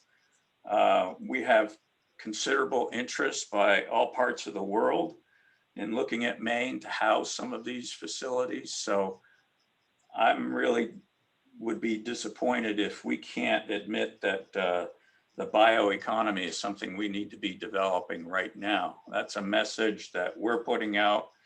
We have Finnish investors looking at opportunities right now. The world understands the life cycle analysis of these products. And I appreciate Melanie and Stacy's need to be very precise. I mean, they have driven this process and will certainly stand behind their science, but the evidence that's out there shows that we're on a very good track for promoting these kinds of products, for transitioning our industry into the bioeconomy. And this kind of last minute sabotage is just not very helpful. The language, I think, is something that we can live with, that's in the document here, but I think it's really important for Maine to stand behind the science and the policy that we've been following for quite some time now, and being the leaders really in the region for climate change using our forests and our forest products. So strongly concerned about modifying the language significantly.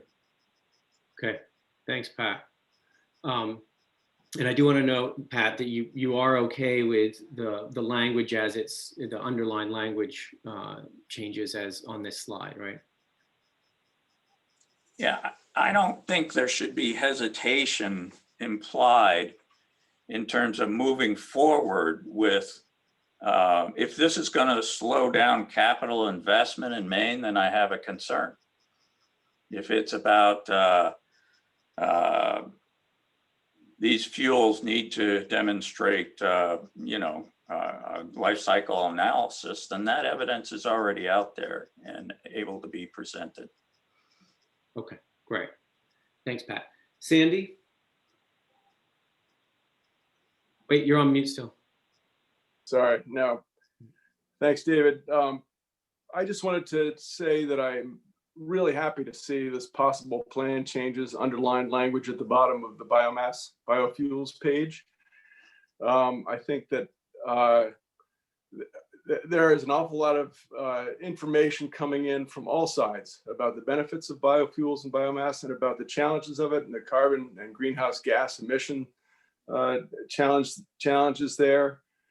The DEP is planning to lead a scientific effort to really get to the bottom of this. Is exactly what we need. It may take some time. It's worth the time to do that. And then once those findings come out and once the science and considerations are all in there, and we consider the equity issues of rural economies and what we need to do to assure that those are taken care of as well. That's where we need to start prioritizing where the state invests and develops and incentivizes. So lead with science, please. I wanted to also just comment on the change that I noticed in the recommendation for expanding the number of acres for forest carbon, incentivized forest carbon efforts from 10 to 5,000 acres, from now 10 to 10,000 acres. I think that's a great move. I'm not sure how that got in there, but that's a good thing, I think. And I finally will say, for the last time, maybe not the last time, but I will say again, I would hope that the state will encourage and promote efforts that do not need to be led by the state, but by people that are landowners and economists and foresters and carbon market specialists to really dig in and work with looking for ways to try to encourage larger landowners beyond 10,000 acres to enroll in carbon markets. It should do something positive, continuing to do positive things for carbon emitted in this state. So thanks. Okay, thanks, Sandy. I see a bunch of hands. Let's really try to limit this to 5 minutes, and we need to give us all a break. Ivan, Stephen, and then Anya, and let's round up this issue. Ivan? Okay, I'll be quick. I don't disagree with a lot of what I've just heard, and I keep modifying the comments in my head as I'm listening. I agree with Pat. I in the sense that, but I don't think I heard the strength of a last minute sort of sabotage of a bio-based economy. I think this plan should be very strong about a bio-based economy, and the sort of preliminary budget that we put together on the carbon budget for the state of Maine showed that our forests are already doing the heavy lifting of 70% of the sequestration, with more to come relative to what we can do in our woods by way of silviculture and what we can do by way of durable products going forward. So I think we should be very strong and clear about that.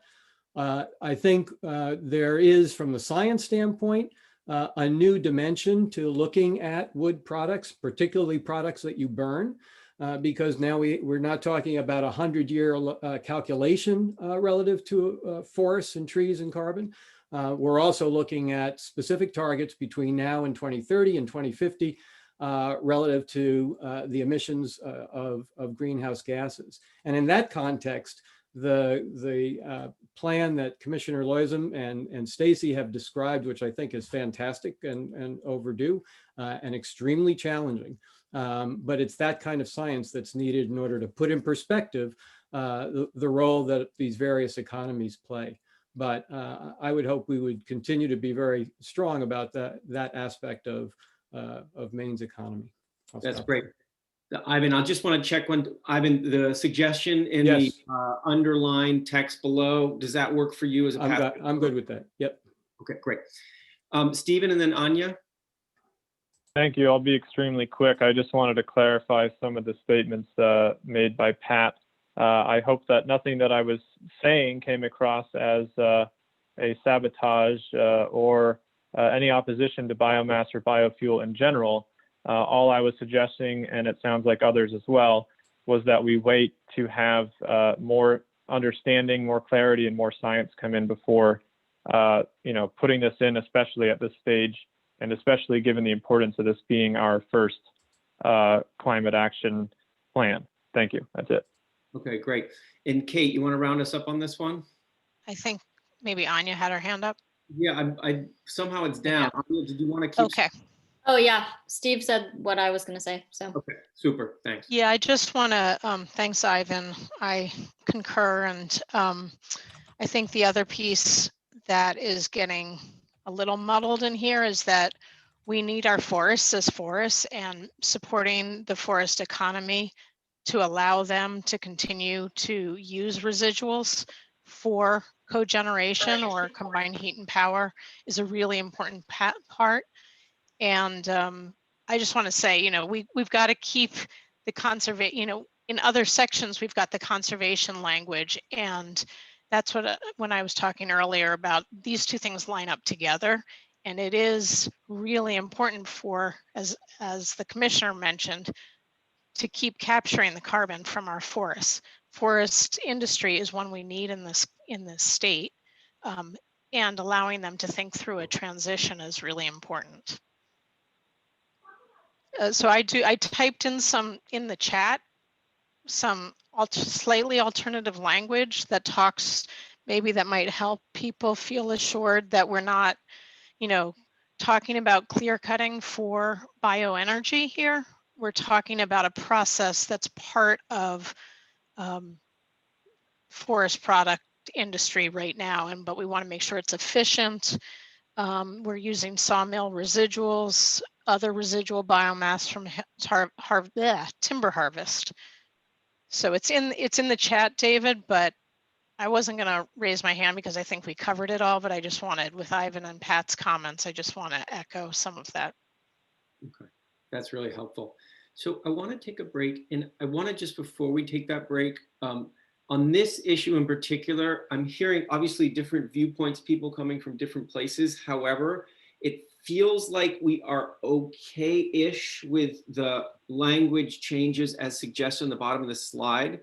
And we could add something along the lines what Kate is saying that I just reposted into the chat about the outcome around this is about making efficient use of residuals, residual biomass, timber, etc.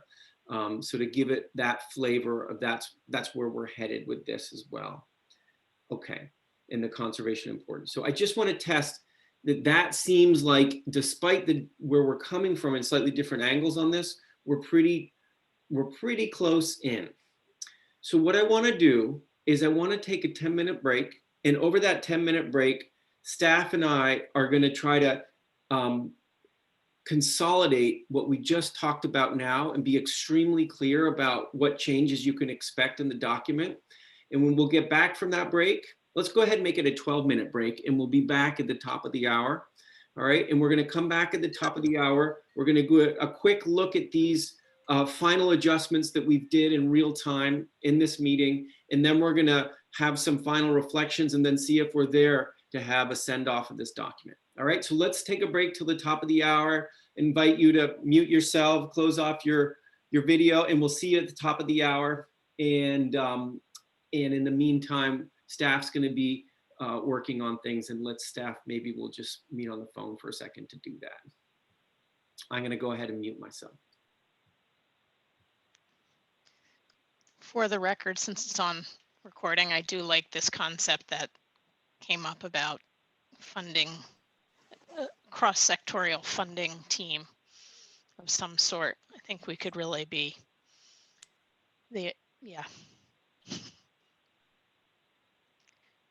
You know, we all have such different experience, so we could pull each other to build on each other. David, we're picking our words carefully on recording. So don't worry, only 200 people are listening to you, Kate. Yeah. They were before, though. We're honored to have so many observers, and I'm speaking directly to you as observers right now. Thank you for being with us. We've still got 188 folks with us. At one point, we had 220-ish, and so that's really wonderful that so many people are interested to hear the work of the Climate Council as it finishes up. Okay. All right, so folks, let's come on back. I invite you to turn your cameras back on, come back. And we will pick it up here. So what we want to do in our remaining time is to take a peek at additional modifications you all just made in real time that we think there's agreement on. And we want to test that with a summary slide that we pulled together over this short break. Then we're going to have some final reflections, and then we'll see if we're really going to send this thing off and let it be and enter into the world of implementation. So I will ask either Cassie or Sarah, whoever has that summary slide we were just working on. Okay, so there's 2 slides we're going to look at right now. I'll do my best to summarize it, and I welcome others to chime in. So on this issue of biomass and biofuels, it felt like there was a lot of agreement around this underlined text in the first bullet, which we just pulled from that previous slide. That's unchanged from what we had in that previous slide. Clarify that language around bio-based emissions and fuels is confirmed by DEP staff, and science leads for absolute clarity, right? We were gonna get rid of those targets that we had for growth in the forest products. And we're going to add a little more detail on the DEP process to get some clearer numbers about really the implications. Okay, so that's what we heard. And then we're going to add this suggested outcome language that we're looking for an outcome around the most efficient possible use of residuals.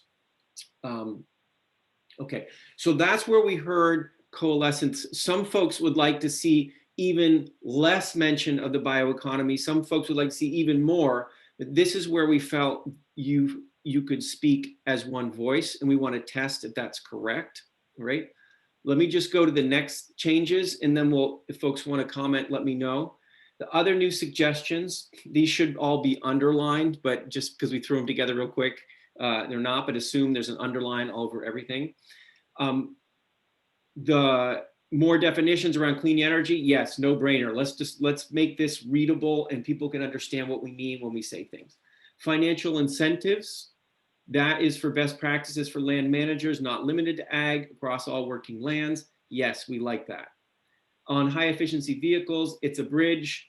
We just don't, right, not just waiting for the market to catch up. We will monitor and adjust frequently. And with flexibility. Yes, we like that.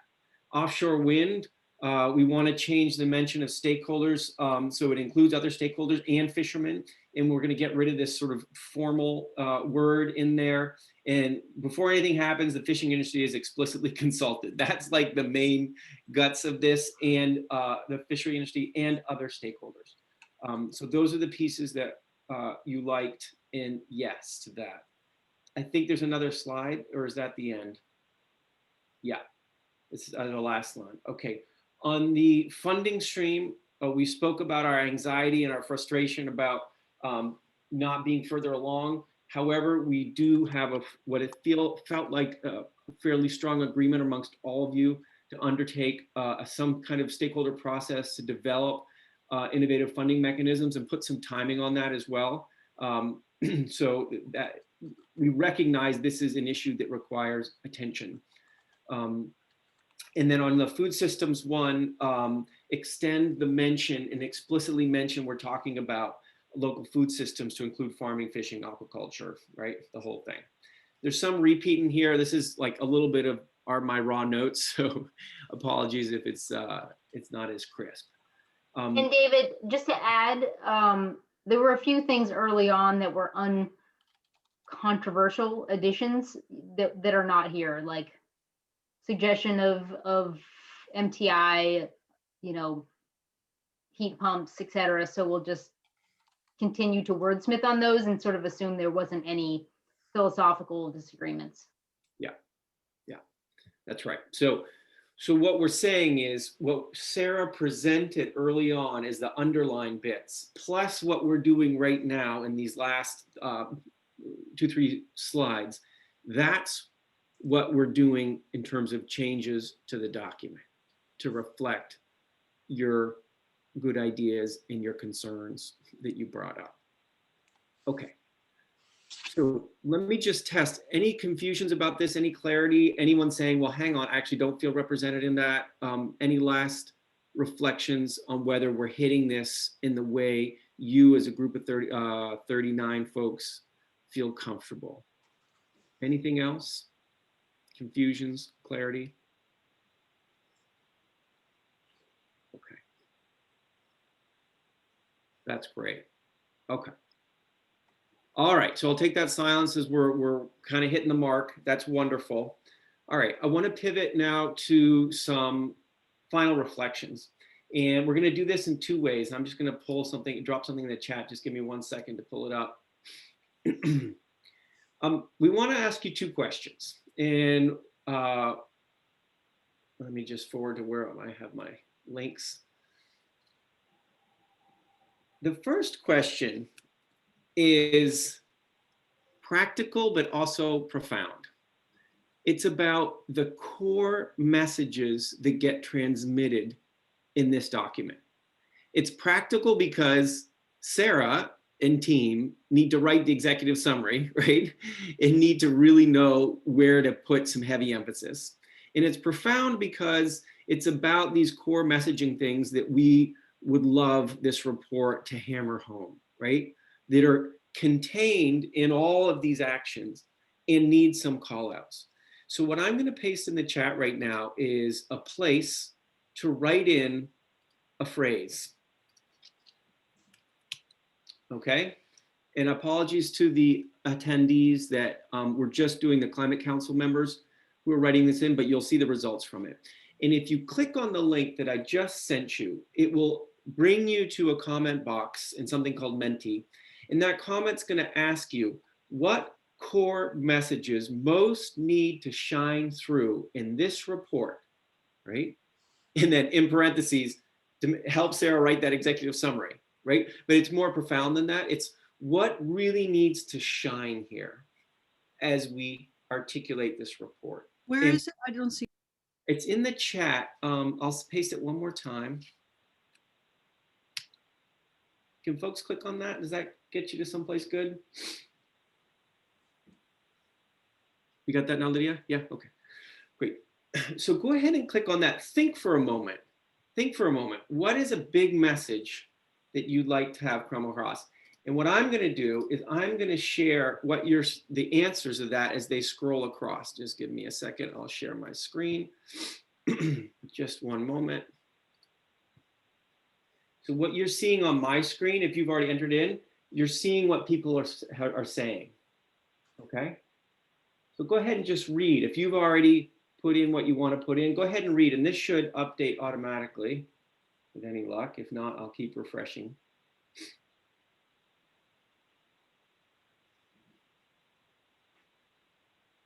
Oh, that did not get automatically. Okay, there's a lot of stuff here. Let me see if I can get this. Can folks read that? It might be helpful if you read through them. It's there. I will, right? I'll give it a second. Just let people think, because I don't want to take away from people's thinking moment by me just talking too much.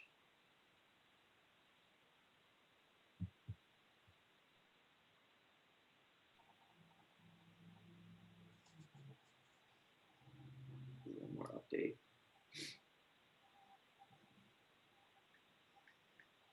Okay, so some of the things, as folks are finishing up, some of the things that you're seeing on this screen, right, about the collaboration, right, about different perspectives, right, about urgency, about our economic future, as well as our environmental and emissions future, right, about quality jobs, about future generations, about being realistic, even as we're being bold, right? About thinking it through the environment through the lens of people, technology, innovation, about the natural inherent beauty of Maine, right? About workforce, multi-stakeholder collaboration, right? And changing the frame about working together, minimize and maximizing creativity as opposed to thinking this as a sacrifice, okay? Community resilience, equity. I'm just going to update one more time because for some reason it's not updating automatically.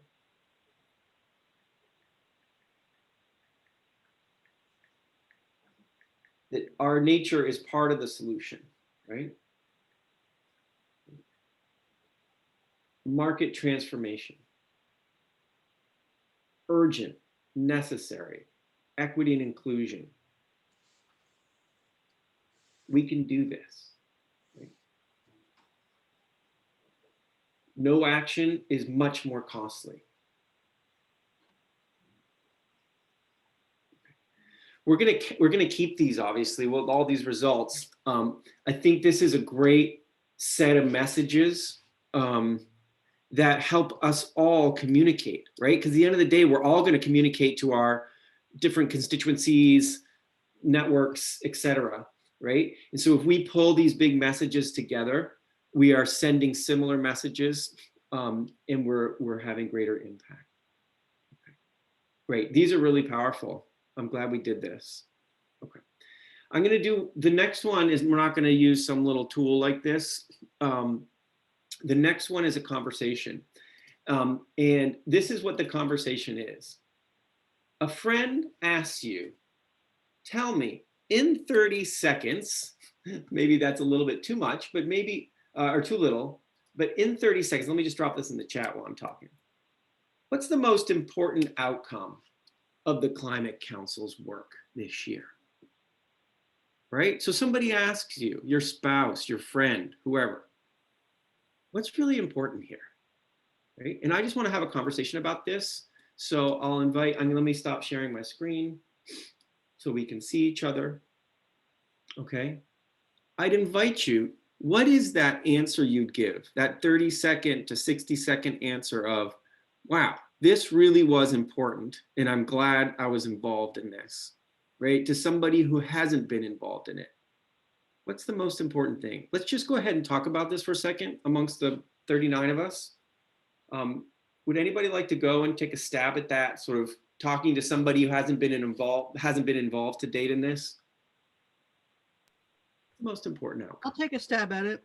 Yeah, We brought together all the existing science around climate change into and assessed its impact on Maine. And we came up with actionable items that we can do, actions that we can take to mitigate and prepare for climate change. I mean, but the idea is that we worked with existing wonderful scientists from Maine and other resources to really base our decisions in science. I think that's a very important aspect. that's great. Sandy? I mean, this is really off the cuff, but I guess that's what you're asking for. Yep. I guess what it comes down to is that the state has got the courage to tackle the existential threat of our time. That we've grabbed the tiger by the tail and we're wrestling it down.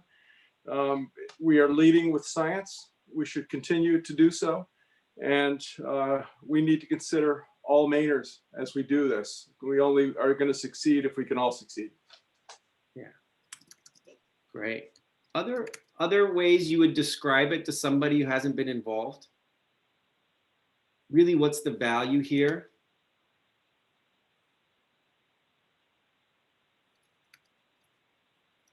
Andrew, yeah.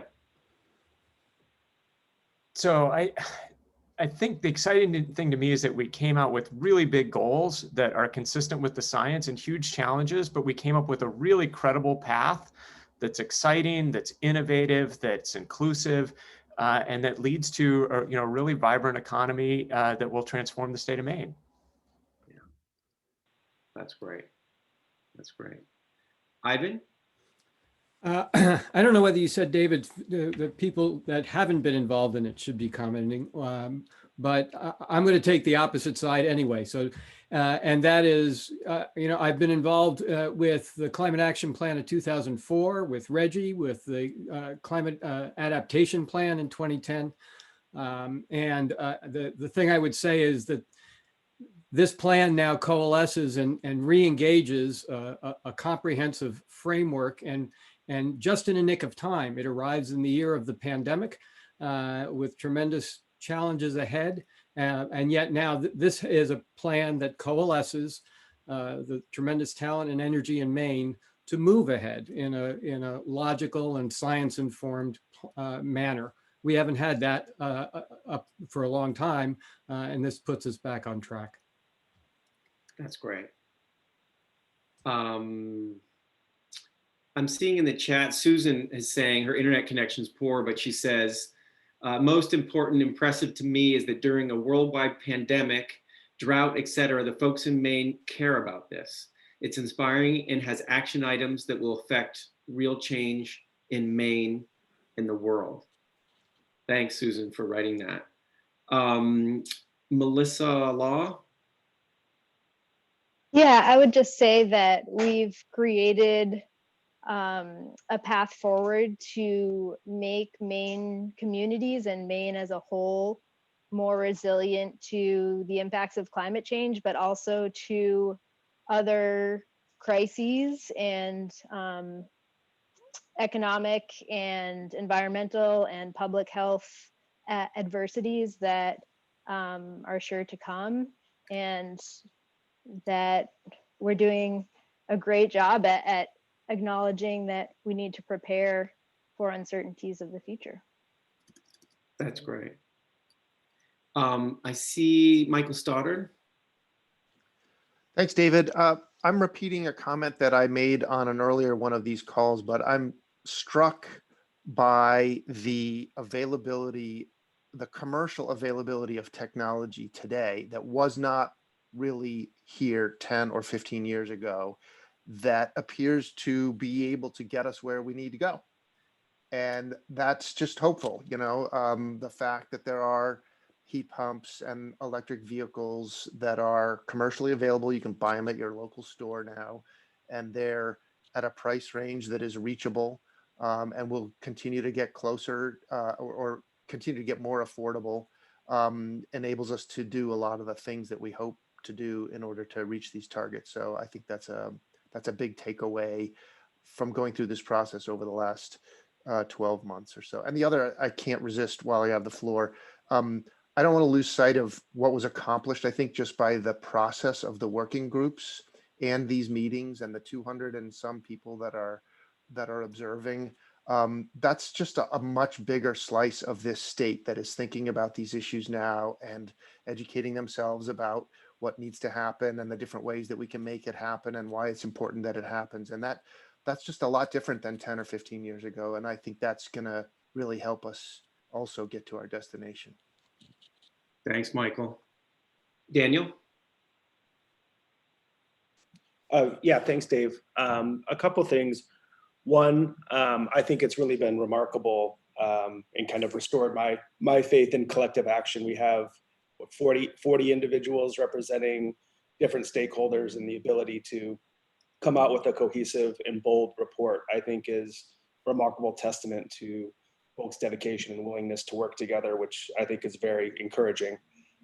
Two, I would say that I think we're starting to change the paradigm through which we view this action, and it's not one, and it doesn't have to be one of only personal sacrifice, but it can be one of wonderful opportunity for us, for the state of Maine, and for our future. And I think we need to keep hammering home that message, that this can actually make people's lives better, this plan.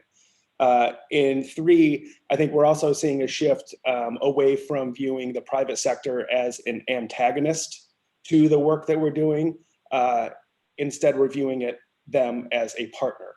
And I think we need to work really, really hard in our messaging and our policies that we're promoting to make sure that we keep the private sector rowing in the same direction, because nothing can derail this plan more quickly than us, the private sector viewing this as a strain on their small business.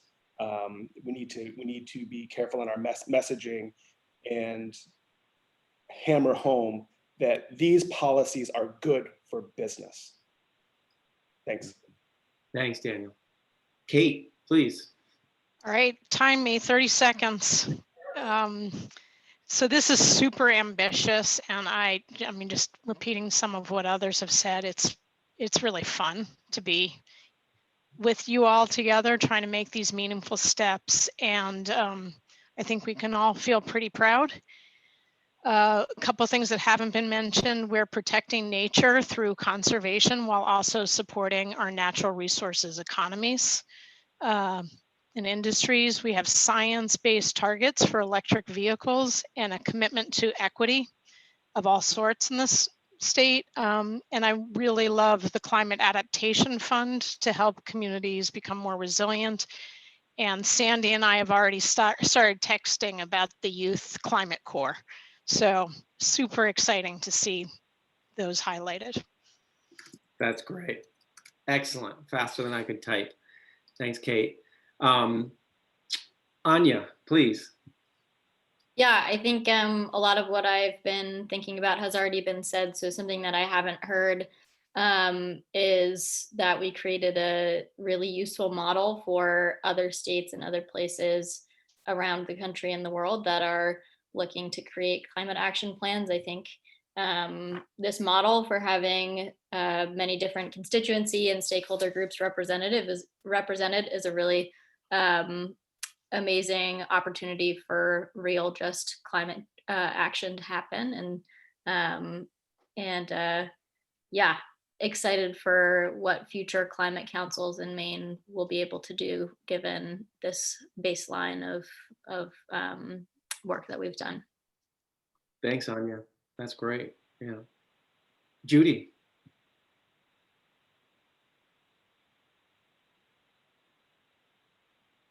Hang on, Judy. You're on mute. Am I? Now you're good. Okay, there's a delay. I've never done the phone sync thing. I would build on what Anya said.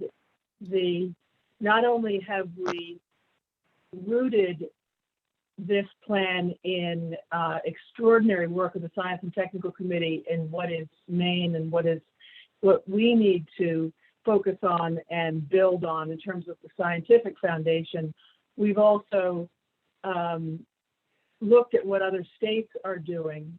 And so we've pulled in from the expertise within and outside of the state and shown just remarkable leadership. And that feels really good. Thanks, Judy. That's great. So anything else folks would like to say? If you had to do this sort of tell somebody really what was powerful here, really what felt meaningful. Hey, David, this is Lori. Hey, Lori.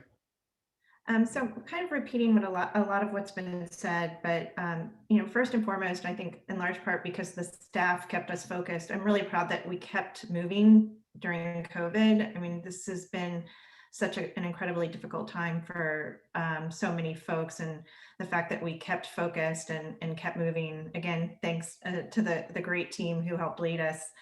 The number of folks involved across so many different sectors and representing so many people and agencies, I think kind of to a point Melissa made early on,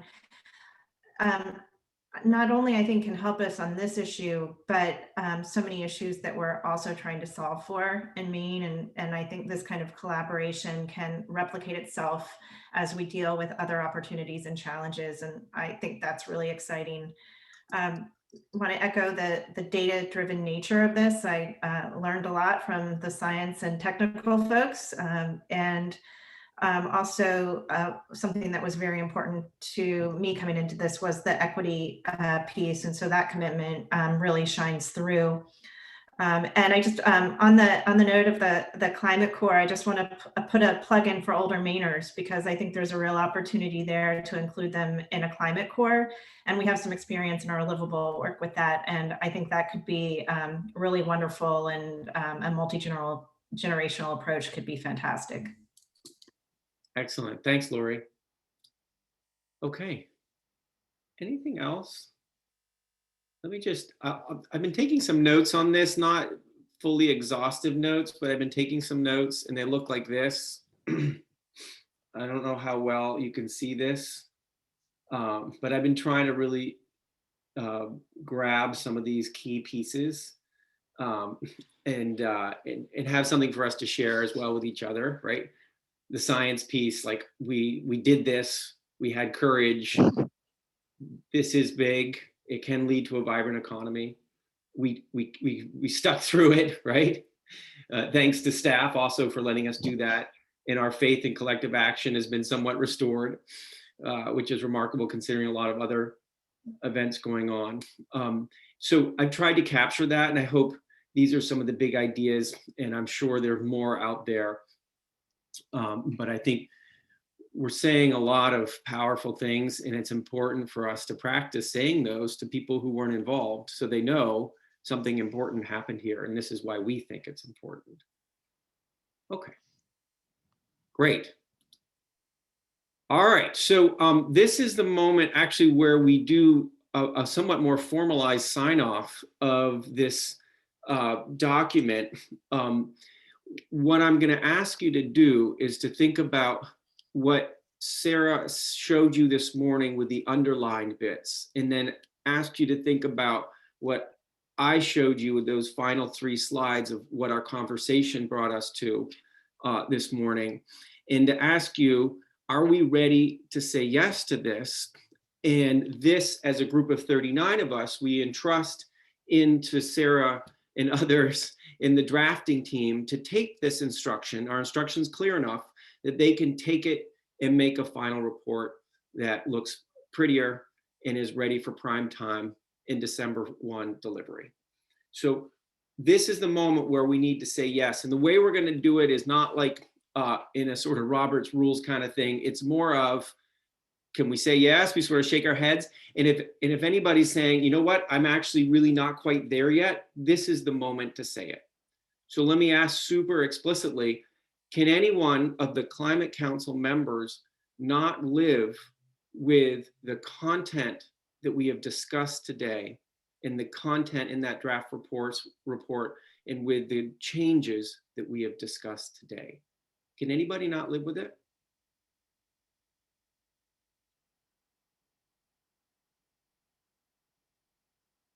Okay, that's a beautiful silence. It's a wonderful thing. Okay, so that is our formalized and recorded sign off saying we as a Climate Council think we got there, right? And we know, as Hannah and Melanie have said, that this is actually just the beginning, but we've made it to this milestone, and that's a wonderful thing. Okay, with that, I'll turn it back over to Hannah to say, Hannah, what comes next? What can we expect as a Climate Council? What are the next pieces of this story? Great, and I would like to share this with Melanie. She's doing some multitasking this morning, but I think we clearly just put a bunch on her plate, and there already is a lot on the DEP's plate. So I would definitely love Melanie to chime in as well. But I would just say, first of all, thank you all, and thanks for your nice comments about all of us and our team. I want to say that our team is broad. Sarah, Cassie, Brian, Taylor, Tony, David. There's a huge group of people who've been doing heavy lifting, Stacy, Melanie, Nathan, others, as well as a ton of co-chairs and staff. So I don't want to take too much credit here, because there's a lot of thanks to be shared, as well as David and Peter, both who've done a lot of heavy lifting. So I will say that we're not at the mountaintop. We're at the we're at the beginning of now what is, I think, a super exciting plan that requires a lot of implementation. And I will not go through every detail that's in this plan, but as you can read again in the 60, 70 page document, there's a bunch of things that we are now at the start of that will continue to require our work. Actually, so before we get there, I just want to highlight that December 1 is the day that we want to launch this in its prettiest possible form, a polished document, a event that is virtual with the governor and others. We've sent you all a calendar invite for between 10 and 1. We don't imagine a 3-hour event. We're probably imagining a 1-hour online event, but we certainly would love for all of you to be there if you can be there. And the idea is really to invite as many Maine people, the press, and others to hear about this plan, to hear messaging from the governor on why it's so important to her and her administration, and hear from some of you about why this process has been important to you. So I can't tell you we have every detail of that solved, but we definitely hope you will all be there, because I think it's something that we should all be proud of. We want to launch it in a big way on December 1, and then sort of take it as the beginning of a public communications process. We've talked a lot about messaging and communications, and certainly Representative Bloom and others are raring to go to really help us think about those parts of the agenda that need to go into the legislature. A number of commissioners are thinking about the same thing. So there will be an ongoing role, to the extent you want to be involved, in thinking through those pieces. What happens in January? What happens in the coming years? Obviously, there's lots of heavy lifting on creating the case for funding, hoping and lobbying for activity in Washington, D.C. to support Maine's efforts and lots of other states. And there is, again, we've laid out an equity subcommittee, a number of task forces, ongoing work. So if anybody ever feels bored, just let me know, because I can come up with another working group or subgroup for you to join. And I think really the important thing is that we are in a good place, but the strategies will only happen with our ongoing participation, engagement, and helping to make them happen. Again, a lot of the lead agencies, the governor, sort of have the most powerful ability to make them happen, the all-powerful Michael Stoddard. But there's a lot of legwork and convincing and getting messaging out to communities and Maine people about the benefits that I think Dan Cleveland so well said. So I'm just really excited to do this work. I'll send you a schedule for quarterly meetings next year. The idea of the Climate Council going forward is that we meet quarterly and we really start to be more the body to keep tackling specific issues, to ask for and seek accountability on the things we want to see happening. And so that's really, I think, an incredibly important role for all of us. The working groups in the same way will continue to monitor and engage specifically on issues. They're charged with meeting at least twice a year. I know that some groups have some specific things they're excited to work on. Some of them need a little bit of a break, but they all maintain their ongoing informal role. So I think, again, there's a lot of exciting work. Again, I hope you all join me on December 1st. We are actually very sad to say goodbye to Andy Pershing. I don't know, Andy, if you want to say anything, but Andy has left his role at GMRI to actually move on to an exciting climate job, but we will appoint somebody in his place early next year. But it's been super helpful to have, I think, such high-level people, scientific expertise involved in this process. So I don't know, Andy, do you want to say anything real quick? Well, just thank you, everybody. So I'm going to be working for Climate Central, which is an organization based out of New Jersey that focuses on communicating climate science to the public, especially through, say, TV meteorologists. So it's a really neat position that I'm very excited about. But I've just, this has been a real privilege to get to work on this with all of you. So just thank you very much, Hannah, and everybody else. It's just been a lot of fun. Sorry, we wish you all the best in New Jersey. We know you'll miss Maine and probably come back at some point, but thanks again, Andy, for all your incredible time and effort. I'll just pass it off to Melanie. I saw Lydia had her hand up as well, but I'll hand it to Melanie first. Thanks, Hannah. In terms of next steps, consider yourselves forewarned. I'm going to add you all to our interested persons mailing lists. So just to make sure that you don't miss any announcements about proposed rulemakings and stakeholder groups. We'll also at DEP be checking in with our various staff to make sure we've got people continuing to follow your working groups. So you may have the opportunity to meet even more of the folks at DEP than the ones you know already. And I hope and expect that the conversations that we're going to be having moving forward with the council, as well as the various rulemaking and policy development efforts, will be as collaborative and respectful as they have been here. Going back to the what would you say in 30 seconds about what we've done, that's one of the things that's been my major takeaway is, going back to what so many of you have said about this diverse group of interests that came together on this council and how tremendous it is that we were able to produce a product like this plan and that people were able to work together professionally and respectfully and to tackle some tough issues here and to come together with a broad consensus is really tremendous. So thank you all for that. Thank you. Yeah. Lydia. Thank you. I have a clarifying question. I can't remember what we're doing with this draft action plan implementation chart. That's not part of what's going to be attached to this report, correct? That's just really for our internal? I wasn't sure. I can't remember. That's a good question, Representative Bloom. Just to be clear, we do plan to sort of append, like offer links. Here's the plan and here's all the other things. And the implementation plan will be public and formal, sort of attached to that. We may try to do a summary version in the prettied up report, just so people can see that there are actions and agencies assigned.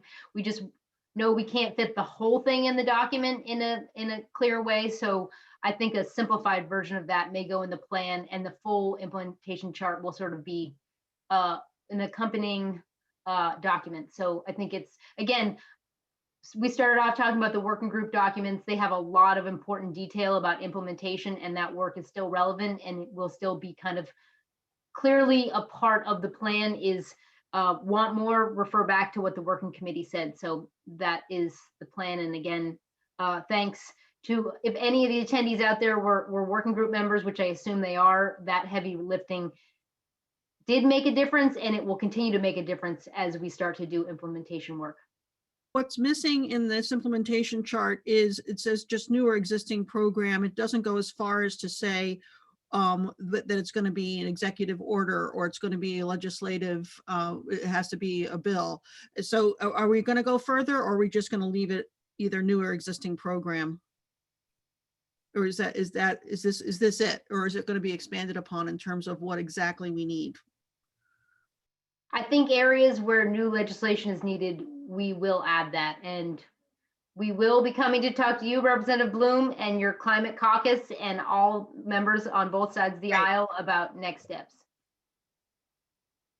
Great. Okay, that brings us to the end. And so we got there, folks. I really want to thank you for that. It's been a wonderful ride for me as well to help shepherd this. And thanks for kind words there. We're done today. We're done until December 1st. Sarah and team is not done. Right? They've got the work ahead of them. They have clear instructions from you.